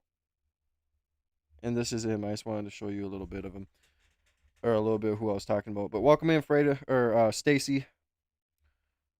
But yeah, that's pretty crazy that Pierce Morgan's wife is doing that. Now it's like he better accept the fact that he's a CUCK. Or, you know, not talk about anyone else's wives or livelihood on his show. What? Oh, that's the massive space rock that might be a. What's the numerology on this thing? Oh, okay. Oh God. Yeah, I didn't look at this thing yet, bro. Have you heard about it though? Yeah. This weird object like changing colors and moving around, and they're saying it's aliens come to destroy us. I don't really trust the government too much. Well, it's not the government. It's NASA. No. This is there's a bunch of like amateur astronomers have been tracking it. You've got government, universities, and private citizens all tracking this, all basically saying the same thing. They're saying it's like giving off signals, it's changing colors, it changed direction. None of this makes sense. I don't believe in aliens. If you take the A and the N off, you have the word lie. I'm not a big believer in aliens. Do you think so like Mexicans, when they come, they're lies? That's illegal aliens. That's a little bit different. I'm called the 49ers. 4 and 9 is 13. So now listen to this guy. He does make a lot of sense. Like, and if you guys want to look up Gary the Numbers Guy or GG33, he does have a lot of this stuff memorized. It is very interesting for you guys who are like numerologists out there or astronomists or whatever the fuck it's called. Like where you believe in signs and stuff like that. I don't know. I'm a Libra. I don't fucking know. But yeah. Families, they basically have a system in place to pay homage and no one even pays attention to it. Like, for instance, you have a team called the 49ers. 4 and 9 is 13. You have a team called the 76ers. 7 and 6 is 13. You have McDonald's, Marathon, M&M. M is the 13th letter. So when I look at this system, it's basically 12 in one system. Look at the Federal Reserve. You have one main bank in D.C. and you have 12 other regional banks. You have 12 jurors and one judge. I mean, you see this system play over and over again. 12 astrology signs, one sun. So to me, when I see certain... See, and to me, I really do believe the world is made off numbers. Love you too, little bit. You have a good day. But like, has anyone watched that video where you take a laser and what do you do with it? It's like you put it on a mirror or something and it creates like a flat plane. And when you put it on the wall, it has like a bunch of codes that are running through it. And then you put your hand on it, it changes just for your hand. Like, I truly do think that our world is made out of like mathematical codes and things of that nature. Like, I feel like the universe, I should say, but I sound dumb when I'm talking about it. He sounds way smarter, but things going around in the universe, it's basically the ruling families demanding homage in hidden ways. Is it possible that what the real numerology is in hexadecimal, where a base 12 system or a base 13 system, and we've been tricked into believing it's base 10? I do believe there's a lot of validity in 13 months, 28 days. I do think there's a lot of validity in that. The Ophiuchus was the 13th sign. Yes. Well, if people can actually prove that's real. Right. You know, that's just, you know, hearsay. I actually like to go off evidence and stuff like that. I know it doesn't seem like it, but I'm really, really evidence-based when it comes to this. Elad. E. Dude, the star... I didn't mean to go off into this fucking, like, numerological, like, whatever. But did you guys hear that Bonnie Blue got arrested as well? Bonnie Blue went to, like, bro, like, I swear, these stupid people who do OnlyFans...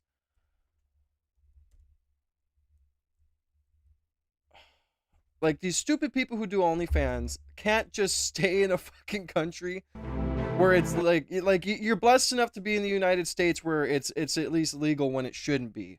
But you're here in the United States, you fuck 1,000 men within however many hours, and you want to go to a random country and do the same thing, and then you're surprised when you get arrested, and now you're facing up to 10,000 years, 15 years. It's like, oh my God, dude. Pornographic content. By the way, I will be taking a pivot off of like a lot of the political stuff soon. Like, you just can't win with politics, and I just don't see myself having a future in politics, obviously. Like, maybe a commentator, I'll commentate on it somewhat. But like, it's just so toxic, and I'm so sick and tired of dealing with the chat and how toxic it is when it comes to certain things. Like, yes, I'll give my input on stuff, but we're going to be expanding out the content a little bit more broader. And I do have a series coming called A Break from Politics. And yeah, because it's just getting saturated to me. Like, everybody knows that everything's fucked up. We're being lied to. There's a lot of things that are coming. We better watch out. We better stay vigilant. Watch out for digital ID. Watch out for this. We understand. I'll still cover it a little bit, but it's not going to be the base of my channel. I just can't keep doing it. But this is insane, dude. The fact that Bonnie Blue went to Bali to do her whorish stuff is crazy to me. Like, you can't, like, make your millions in America. Welcome, human. God bless you. Thank you for a subscription. Content creator Bonnie Blue was arrested in Bali for, yep, you guessed it, allegedly making explicit adult material, and in Indonesia that is a serious offense. And if the reporting is correct, she could now be looking at 15 years in jail. We're going to try to make sense of the situation and the potential consequences with an international law attorney. Welcome to Sidebar, presented by Law and Crime. Dude, she was literally driving or like bringing, like, she would go to different countries and get a bus like this, and it's a bang bus, and she would literally like her like people in it, and she'd go around the United States too, and like everywhere else, and it's like, it is so crazy. We live in a society now where this girl can do this and make money off it and still be considered beautiful. Like, to me, she's ugly, like, just so ugly, and I don't get why people want to watch her. I'm Jesse Weber. Like, there's like, what happened to like loving a girl who like had mystique about her? Like she always dressed very, I know you guys are gonna think I'm crazy, and you guys are gonna like be like, oh, of course he says Candace, but like, you know how Candace gets on her stream? She doesn't dress provocatively. There's something that's nice about a girl who dresses very modestly, who's very beautiful, and there's that mystique about her. Like, you don't know about every square inch of her body looks like. And to me, that just makes you ugly when you do. Like, Bonnie Blue to me is just ugly. I'm sorry. Like, that's just my personal opinion. And I just think that when a girl has that mystique to her, she respects herself, she dressed modestly, and she, doesn't show herself off all the time. I think that adds a level of beauty to her. All right, look, before we go any further into this, I don't want to talk about this, but I have to. It's happening. Open enrollment happening again. You compare the exploitative premiums, the fine print of health insurance. It is chaos. It is stressful. But here's the good news. Our sponsor, Crowd Health, is different. Why? Because its members fund each other's bills directly. If something big happens, you pay the first $500 and the crowd funds the rest. In fact, they have a track record of handling major events, including bills over $1 million, giving you the confidence that you need. Plus, you get access to low-cost prescriptions, testing, high-quality doctors, and with the ACA subsidies expiring, premiums are going to skyrocket. And so far, members have saved over $40 million on Crowd.com. No issue. I'm the girl out, but this is... Dude, have you guys ever watched... Did you guys watch the Bonnie Blue and Andrew Tate interview? Or podcast, whatever the fuck it was. That was very interesting. How we win. Join crowdhealth.com.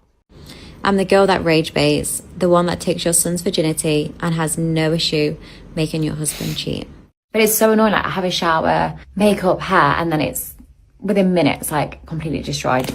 I have just been the players, got a very red eye. Bonnie Blue, real name Tia Billinger, 26 years old, British pornographic performer, content creator. She is in a lot of hot water right now overseas because she was arrested in Bali for allegedly making adult material. And let me tell you, that is a big no-no out in Indonesia. Right now, it's being reported that violating anti-porn laws there could get you locked up potentially for 15 years in jail and hit with a fine of about 6 billion rupiah. That's around $360,000. Now, what exactly is she accused of doing? Driving around in a truck labeled, sorry to say this, Bang Bus. I'm sorry, I can't, dude. Oh my God, bro. Like, this is what we're coming to, where we are like, these people are so stupid. And like, he's like, I'm sorry, I know I have to say it. I quote, Bang Bus. Like, oh my God. And picking up young men allegedly to create pornographic material. In fact, she appeared to post herself on that truck on social media. Hey parents, remember when I said I was going to pick your sons up? I wasn't lying.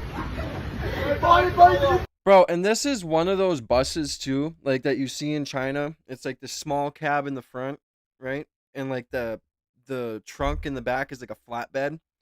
Like one of those like small ass fucking semi looking cars. Like, bro, like Bye boys! Now, according to reporting from The Sun and Australian news outlet 9 News, 17 men, mostly from Australia and Blue, were arrested by authorities as part of a raid on her studio. Now, while it's being reported that 14 young men were released... Were they like raided mid-stroke or what? Blue was apparently kept in custody, as well as 2 other British men and 1 other Australian guy. But it was also reported that the 14 Australian tourists, they were hiding their faces from the cameras when they were caught. Like, they put their T-shirts on their faces, and they were already interviewed by Indonesian authorities. Now, news.com.au is reporting that Bonnie Blue was released from police custody, but would be questioned by authorities over the next 2 days by immigration officials. So it seems the immigration officials and law enforcement work hand in hand. Again, this is all over allegedly making explicit pornographic materials, and according to The Sun, Indonesia bans the production and distribution of this kind of adult content, particularly if it involves children, although to be clear, there is no evidence that any minors were involved in any of this. Now, according to The Independent, police said that Blue's group were allegedly creating, quote, content containing pornographic or immoral elements. And according to the Badung police chief, who we're going to talk about a little bit more, came out and said it is suspected that the place was used by the alleged perpetrator to produce pornographic videos. What does that mean? Well, according to The Sun and the Daily Mail, Police found a lot. By the way, this was interesting too. Apparently her Instagram account was seized by authorities too, because again, she is accused of soliciting teenagers over the age of 18 into filming these sex acts. And you have to wonder if it was videos like this that could be analyzed to be an issue for her. Hey boys. Well, I gotta go let my dogs in.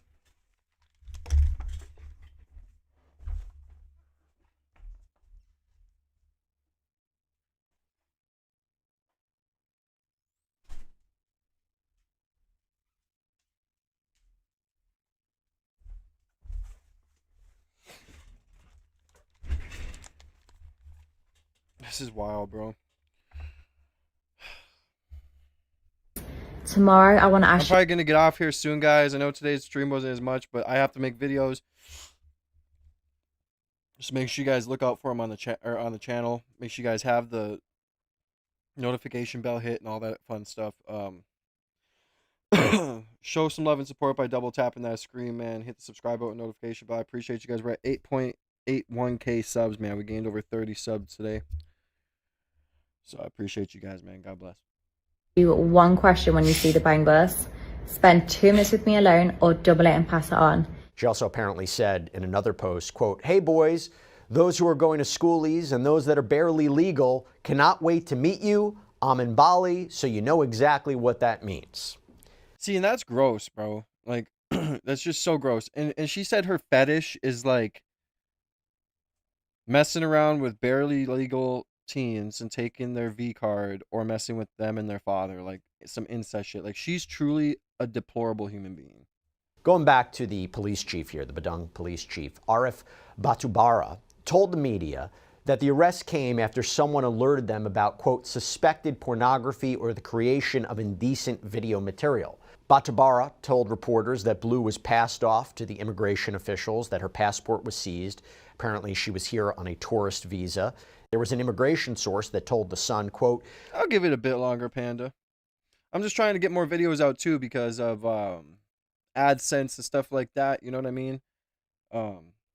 Trying my hardest to get this to be as lucrative as I can, and I'm trying my hardest to do good at streaming and releasing videos, things of that nature.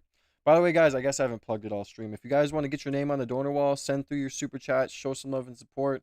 I appreciate every single one of you guys who are on the donor wall. You guys know it means a lot to me, and it helps this channel go a long way when it comes to upgrading the studio and continue to do this Monday through Friday as much as we can. God bless you guys.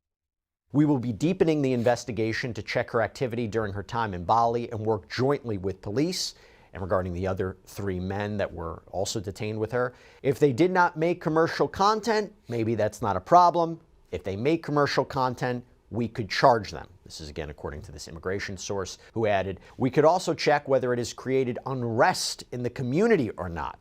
So the laws over there are very, very different from what we have here. And according to the Daily Mail, authorities also say there's a problem with the bus, that the bus was not legal because it was registered as being white in color, but was repainted dark blue. And apparently the vehicle tax expired as well. As for the 14 men that were released, Batubara said, according to the Daily Mail, quote, "Today, with assistance from immigration, we are releasing the 14 Australians who were detained yesterday for clarification and investigative purposes as witnesses. They are being released because they do not meet the criteria for further suspicion, as the case is still under investigation." But I mean, it looks like Bonnie Blue is in some trouble here, right?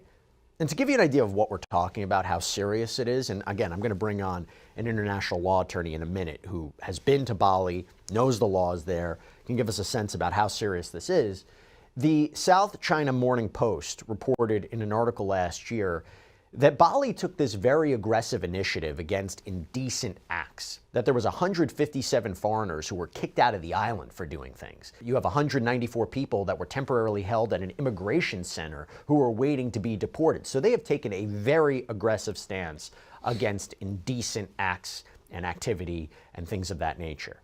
Now, I should also mention that Bonnie Blue is no stranger to controversy with the legal system. She was apparently banned from Australia last year after she allegedly planned to create pornographic content with 18-year-olds and make money off of it by posting online. And because she applied for a standard visitor tourist visa, and when on that you can't engage in paid work or commercial activity, her visa was apparently canceled before she even entered the country because of what she was promoting. There was even a change.org petition, by the way, that got thousands of signatures begging the Australian government to not let her come in. She was also accused, by the way, of faking her own arrest out in the UK, that it was a publicity stunt. And something else making the waves is that Bonnie Blue's former collaborator, OnlyFans influencer, Annie Knight, has spoken up. She spoke to Us Weekly and said, quote, OnlyFans influencer, I like to say. They should just call them whores, dude. Anthony Baldino, thank you for the subscription, brother Buck. God bless you. in my industry, anytime you go overseas, you have to be aware of the laws surrounding sex work in the country you are visiting.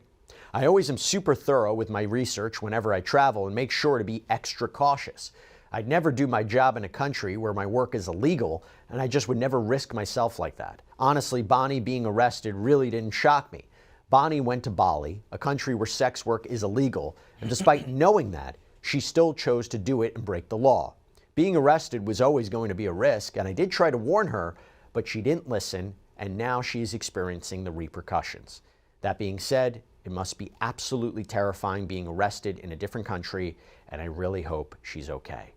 And then again, when she claimed that she tried to warn her, she heard my warnings and she chose to ignore them, and it's hard to feel sorry for her. She made her bed and now she's lying in it. Okay, so I have a ton of questions about this. I'm not familiar with the laws over there, what the real potential consequences could be, whether or not there are any international avenues or resources that could help her out. So let's talk about it. Okay, time to bring in David Tafuri, international law attorney. Whenever you have these kind of cases, he's the perfect guest to have on. David, thank you so much for taking the time. First of all, my understanding is you have spent time there. So you have spent time in Bali. What do people not realize about the Indonesian laws? I mean, this is really, really strict. What do we not understand about their laws there? Thanks, Jesse. Good to be on with you again. You know, Bali is in Indonesia. Indonesia is the largest Muslim country in the world. So across Indonesia, there are conservative values because of its Muslim background. But Bali actually is not Muslim. Bali is Hindu, and it's a mix of Hinduism and traditional Balinese culture and religion. As a result, Bali also is very culturally conservative, especially when it comes to public displays of affection. That is very much discouraged. When you're there, you're not supposed to kiss in public. Even holding hands in public for too long can be controversial. In Bali, obviously, I just would not go there then. If I'm not allowed to kiss my woman in public, I ain't going. Fool. You understand? It's not happening.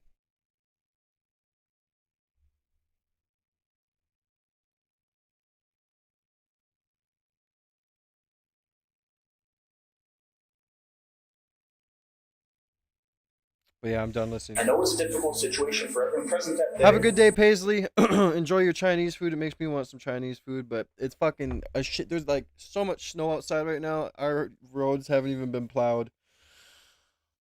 So, yeah, not driving there unless I DoorDash it, which I could do that. Sounds like it would be good.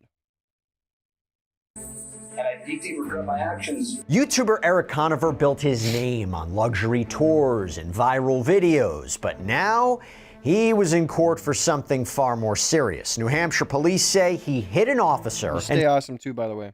Sparked a miles-long chase, and now, in a dramatic courtroom turn, Conover has entered a new plea and has learned his fate. Welcome to Sidebar, presented by Law and Crime. I'm Jesse Weber. See, I've never understood how when you get behind the wheel of a car, you can drive so dumbly. Like, I never understood that thought process. Ever. Look, while I have this platform, I've got to tell you about something else that I really, really care about. It's nutrition, okay? If you ever look at the bag of chips, like a I'm in North Dakota. So.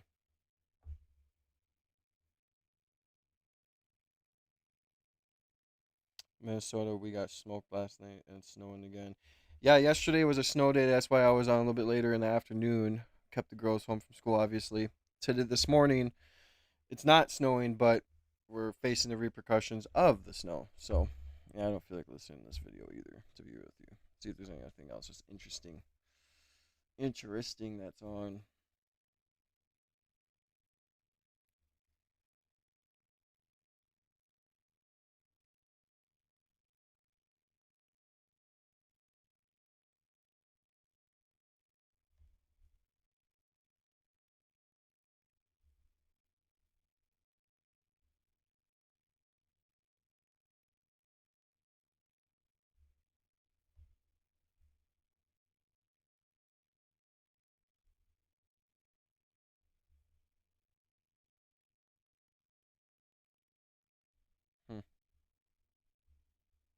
A federal judge has approved the Justice Department's motion to unseal documents.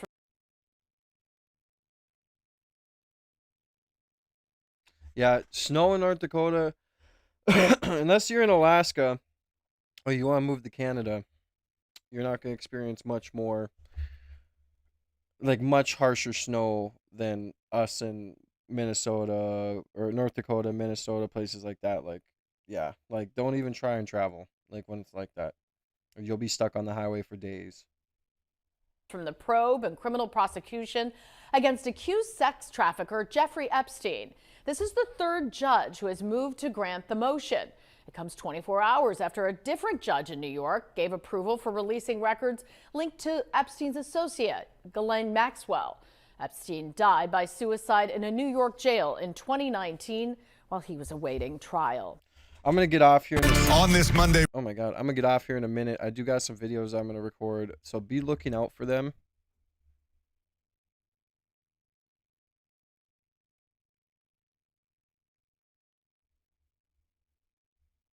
Listen to this. Two teenagers in Florida. Go over? Before I get off, we'll do this.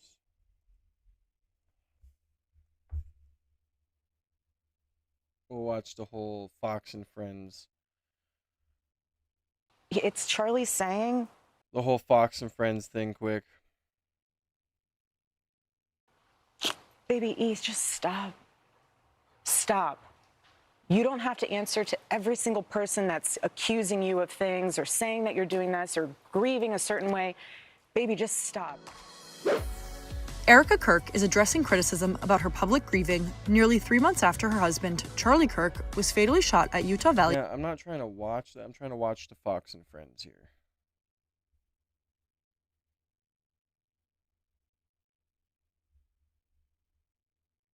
Is it even out or what?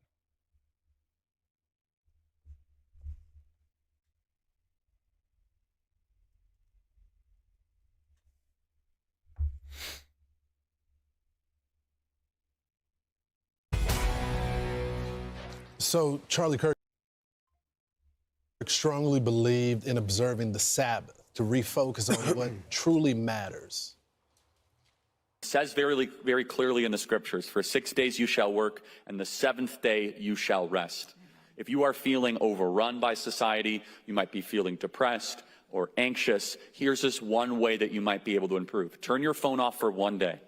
No contact. No social media, no work, your mental health will improve dramatically. You can hang out with friends, you can go for a walk, but don't work for 1 day. That is a day for worship. That is a day for the Lord. That is a day to go be with God. That is a day to read your Bible and be out of the busyness and the hurriedness and just the anger and the noise of this world.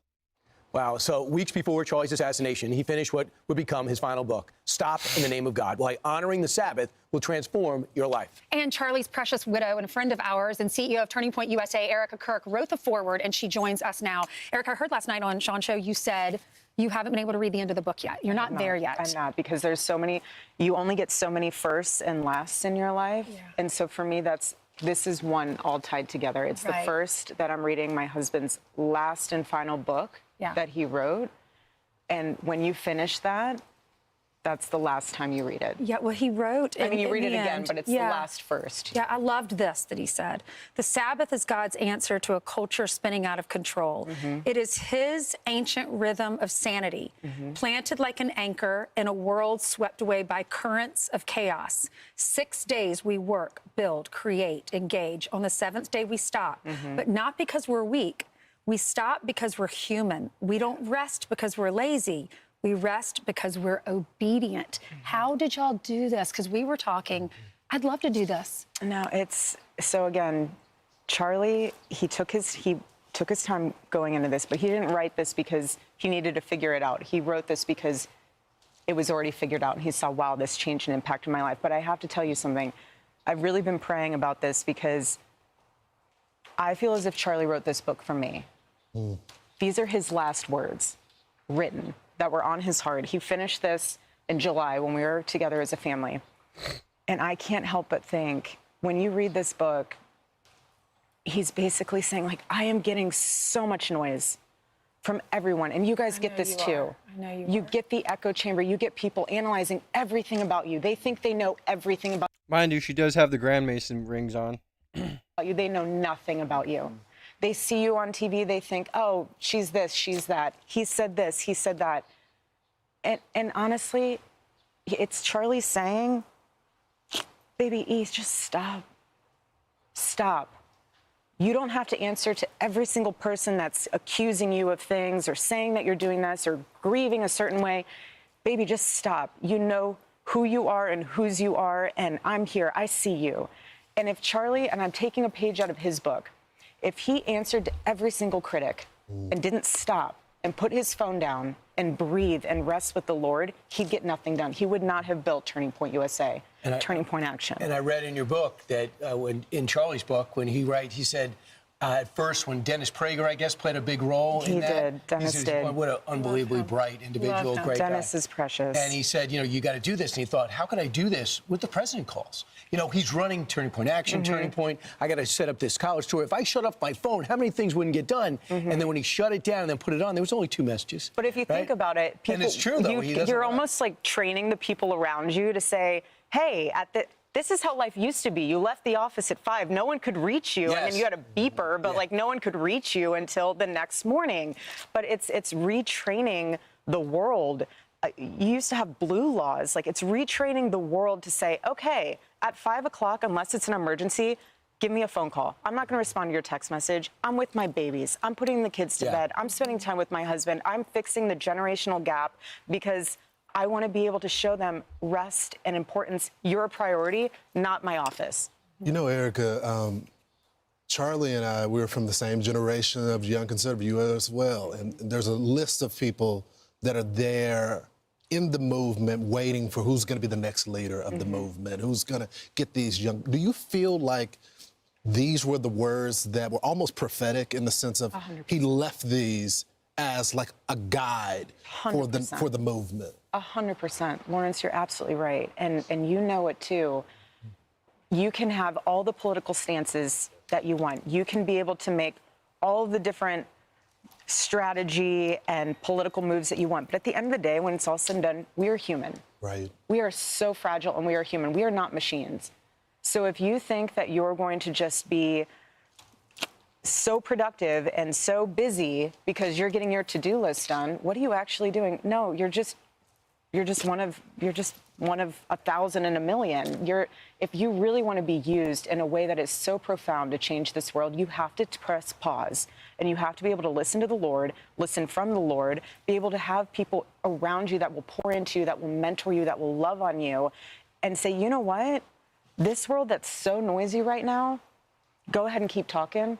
I'm taking a pause because I need to know who I need to be as a leader in order to lead. I can't just keep following down this path and expect to be able to make a difference with the youth. Yeah, Erica, I cannot imagine what you're going through. You found the love of your life, and that's the goal for all of us, right? I know. You did, and he was taken so early. What do you miss most? How are his parents doing? Because his parents are private. We saw them for the first time at the funeral. Yes. You did such a beautiful job there.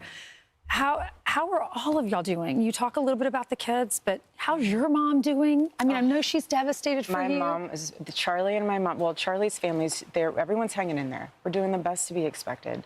My mom and Charlie, they were best friends. I would always say that Charlie was her favorite child. But the thing that was so special about our Sabbath dinners was that it wasn't about religious protocol. It was literally going to my mom's house. My mom's battling a very rare illness. It was literally going to my mom's house for dinner with my mom. It was, again, bridging that generational gap where my kids don't have phones. They're not looking at iPads. They're not looking at screens. We're sitting together and we're talking and we're loving on each other. How was your week? What were your wins? What are you grateful for? We went around the table and talked about that. And that was what was so special about our Friday nights. And Charlie was like, we have our Friday nights.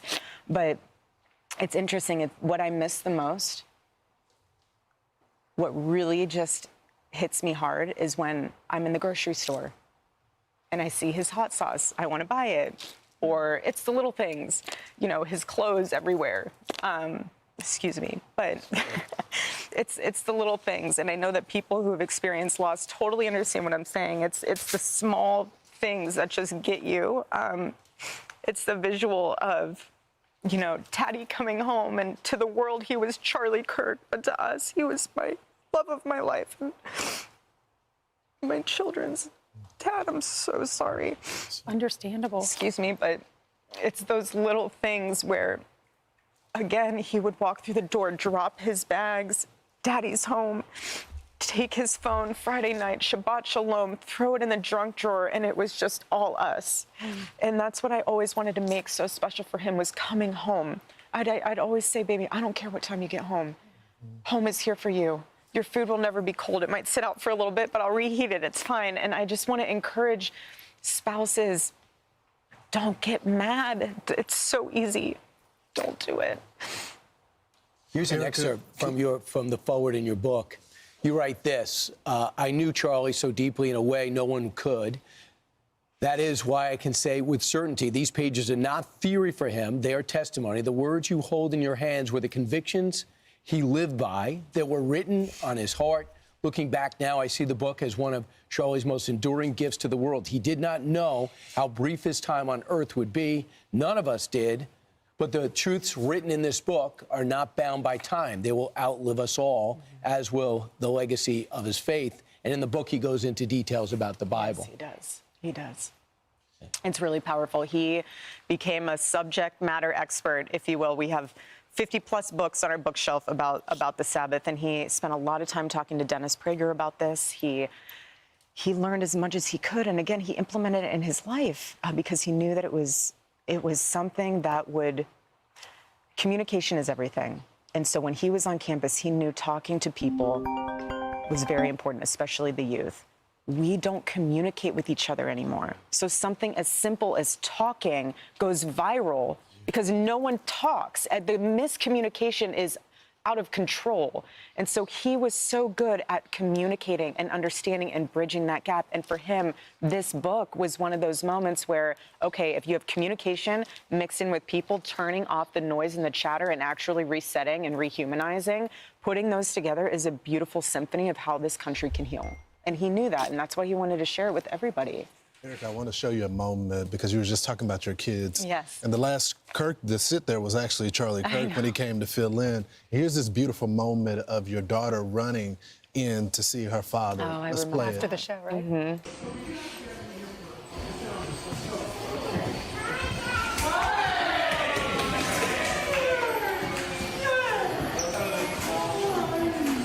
I'm sorry, I gotta skip past that. It just makes me want to tear up looking at that. I can't do it. I'm just glad that I know she's young, but she's so smart. And I'm so glad that she had that moment. She would always listen to his speeches. I always had his show playing. I laugh when people are like, do your kids watch TV? I was like, well, yeah, they watch either Daddy's show or they're watching Bob Ross because he has a very nap-inducing voice. Yeah. But it was special. It was so special. I mean, he hosted 8 hours that weekend, so it's a 4-hour show. I love that video of her. I know. Love her little pigtails.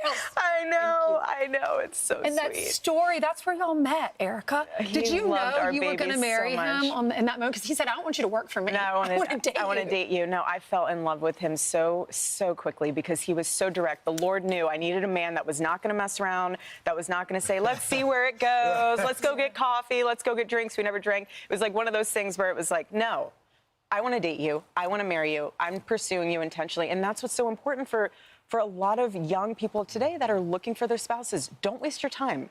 The right person will literally say, I know that this is something special. Let's honor the Lord. Let's do this right. I'm not going to treat my boyfriend like my fiance and my fiance like my husband. Yeah. Like, we're going to do this the right way. And that's what we did. And we just wanted our relationship to always honor and glorify the Lord. You know, Erica, can you walk us through? It's something that Ainsley, Brian have talked about, forgiveness, right? Yes. And it's for us on a that personal moment at the level. funeral. We can't forgive people for less. But you had so much. How did you get to that point where you could forgive? Just because she says she forgives him doesn't mean she forgives him, bro. Let alone the fact that, like, come on, like, a little bit overplayed here. Give on a national stage. Like I told Andrew, that was something that was a game time decision. I'm not going to just say, words are so powerful. I mean, God created the world with words. Words are very, very powerful. And to me, I'm never going to say something I don't mean. Charlie was the same exact way. He would tell you just how it is. And it's, again, faith is a muscle.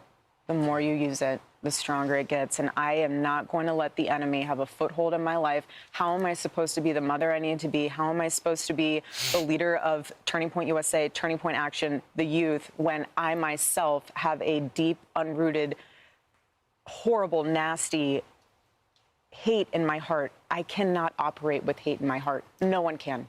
No one can be fruitful with hate in your heart. And I just, that does not mean we're weak. Right. That does not mean we're weak. That does not mean we forgive.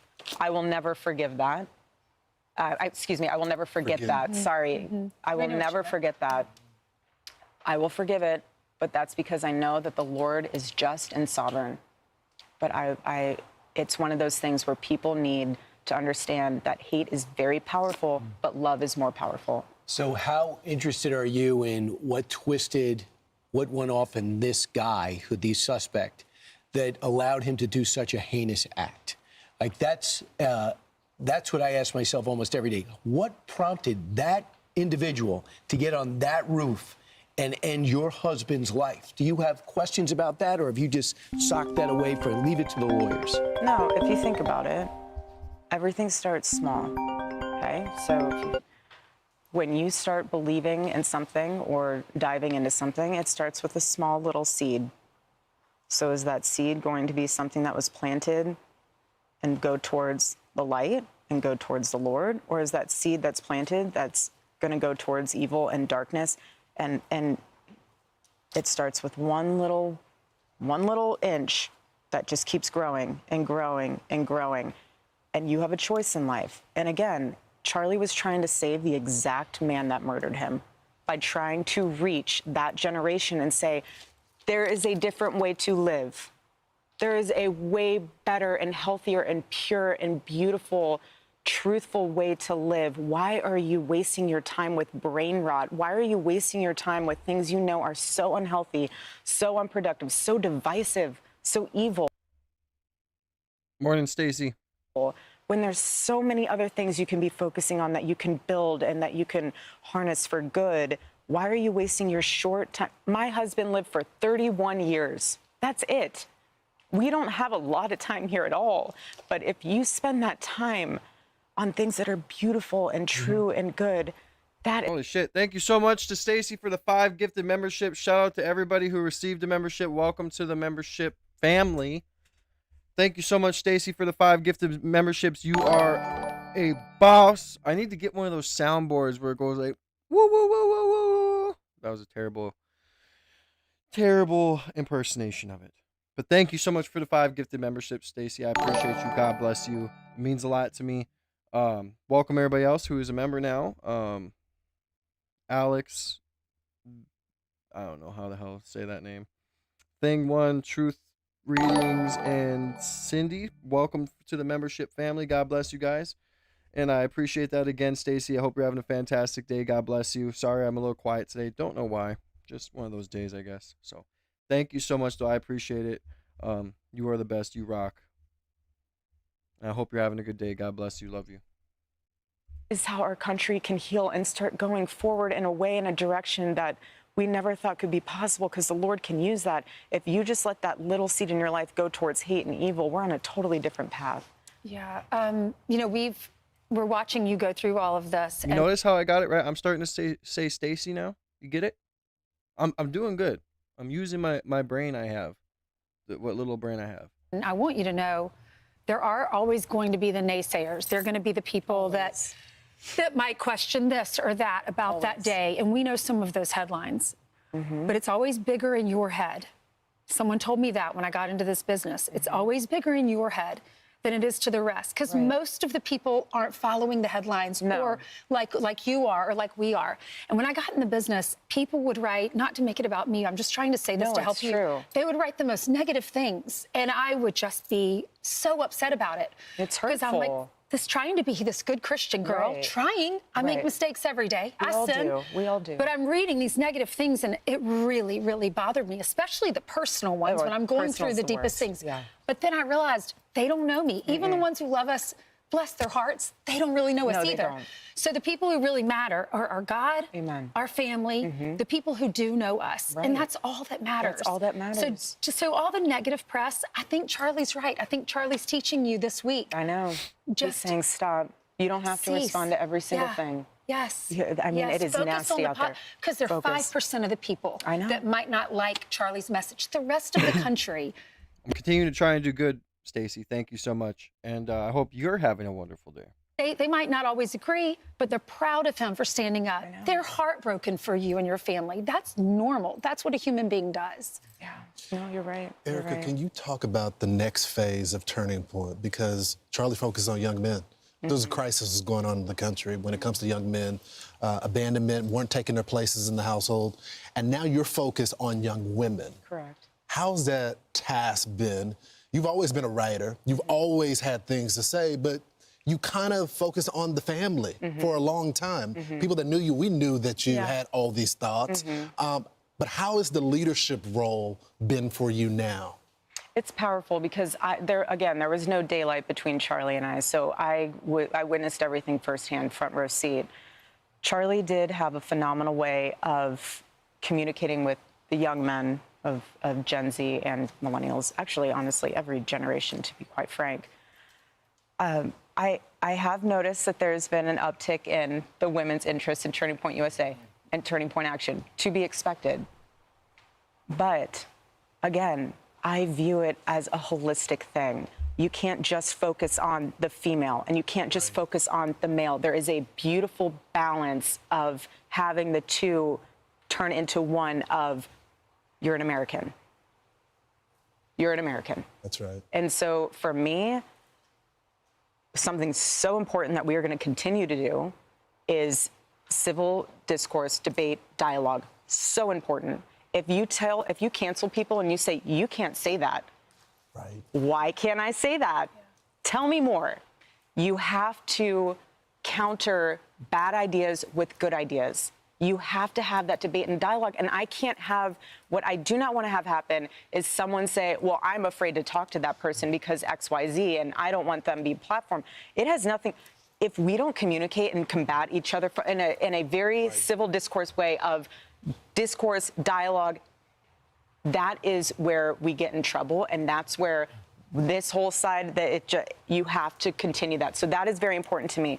From the female standpoint, it's being able to show them that being a mother is not a weakness. That is a superpower, if anything. When you are a mother, something ignites within you that transforms and transcends you and beyond. That is so important to me. And I have to be honest, being a mother myself, we just came back from our gala this weekend. We had 2 students on stage, precious students. The mother bear inside of me is like, if you want to go after these kids, if you want to go after the youth, you have to go through me. I'm not going to let you touch these kids. On college campus, we just had Governor Abbott in Texas. We have other governors throughout the country that are saying Club America will be on our high school campuses. That is unbelievable. Right. Because that means that these kids, male, female, have the opportunity to be exposed to the truth, learn how to debate, learn how to stand for their convictions and what's on their heart, and they're not afraid. And that's what I need, is for these young kids to not be afraid. And also to buy this book. It's called Stop in the Name of God, Why Honoring the Sabbath Will Transform Your Life, at 45books.com. Certain to be a bestseller. Thanks so much, Erica, for coming down. God bless you. Well, not gonna lie, listening to her, I mean,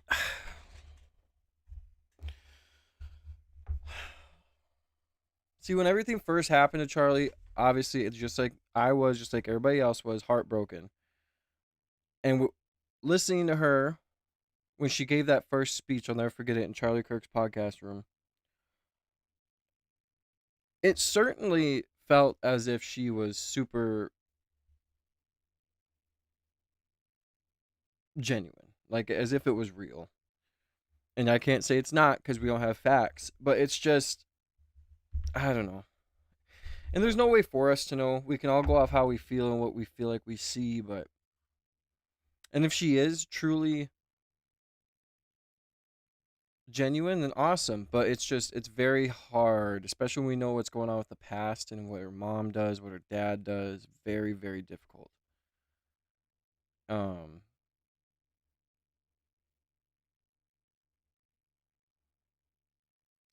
I don't know. I hope she does good. I hope that she is a good person, and I hope that everything turns around. But it's just very difficult to know. It's very hard. Very, very, very, very, very, very hard. Anyways, guys, I'm gonna get off. My kids get out of school early today, so I'm going to get off. They are off in about a half hour, so I'm gonna get off. I'm gonna record some videos here.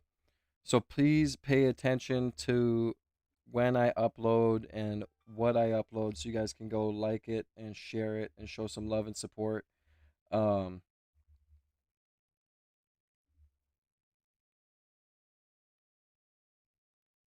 sorry. So you guys can show some love and support, share it, get the views up, get us an algorithm. One thing I know, when we do these lives, we get people in here, but I need you guys to hit the notification bell after you hit subscribe, so you guys can be a part of everything when it comes to live streams, or it comes to watching new things I drop, sharing them. Help me get an algorithm. I'm trying to grow and not only progress with the with the quality of videos and everything like that, but just I want to do more actual content, like actually dropping real like videos under my videos tab, dropping shorts, doing these lives. And I'm only one person, so I know I gotta be easy on myself, but I'm trying to go harder in the content game. So I'm trying my hardest. So make sure you guys go support me when I do upload. So thank you so much to everybody who does support me and who's been supporting me. I'm glad you caught me as well, Stacy. Thank you again for the 5 gifted subs. You are a complete boss. I appreciate you so much. Thank you. We are almost to 9,000 subs, man. So soon we will be to 10, and then it's on to 20, then it's on to 50, then it's on to 100. You guys know how it goes. We set small goals so we can achieve them, so we feel good about ourselves. It's good to feel good about yourselves, right? Thank you for the sub, Max. I appreciate you. God bless everybody who's in here, man.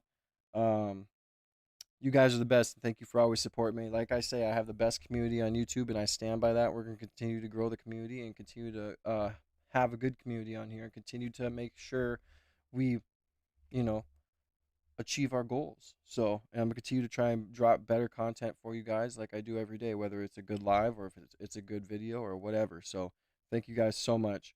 And thank you again, Stacy. God bless you. For the 5 gifted memberships. You are truly the best. Thank you to Terry for the subscription. God bless you.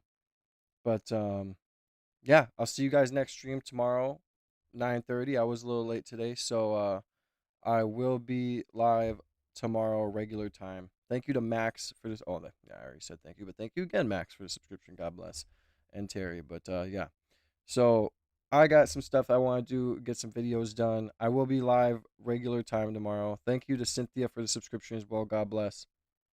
And yeah, God bless you guys. See you tomorrow on live, but pay attention to some stuff being dropped when it comes to videos and everything else. So yeah, thank you again to Stacy for the 5 gifted subs. I can't thank you enough. You guys know how grateful I am. I can't put enough words how grateful I am. I feel like I never thank you enough. So just know I appreciate it very much, and I'm never gonna let you down I'm never gonna let you down when it comes to delivering.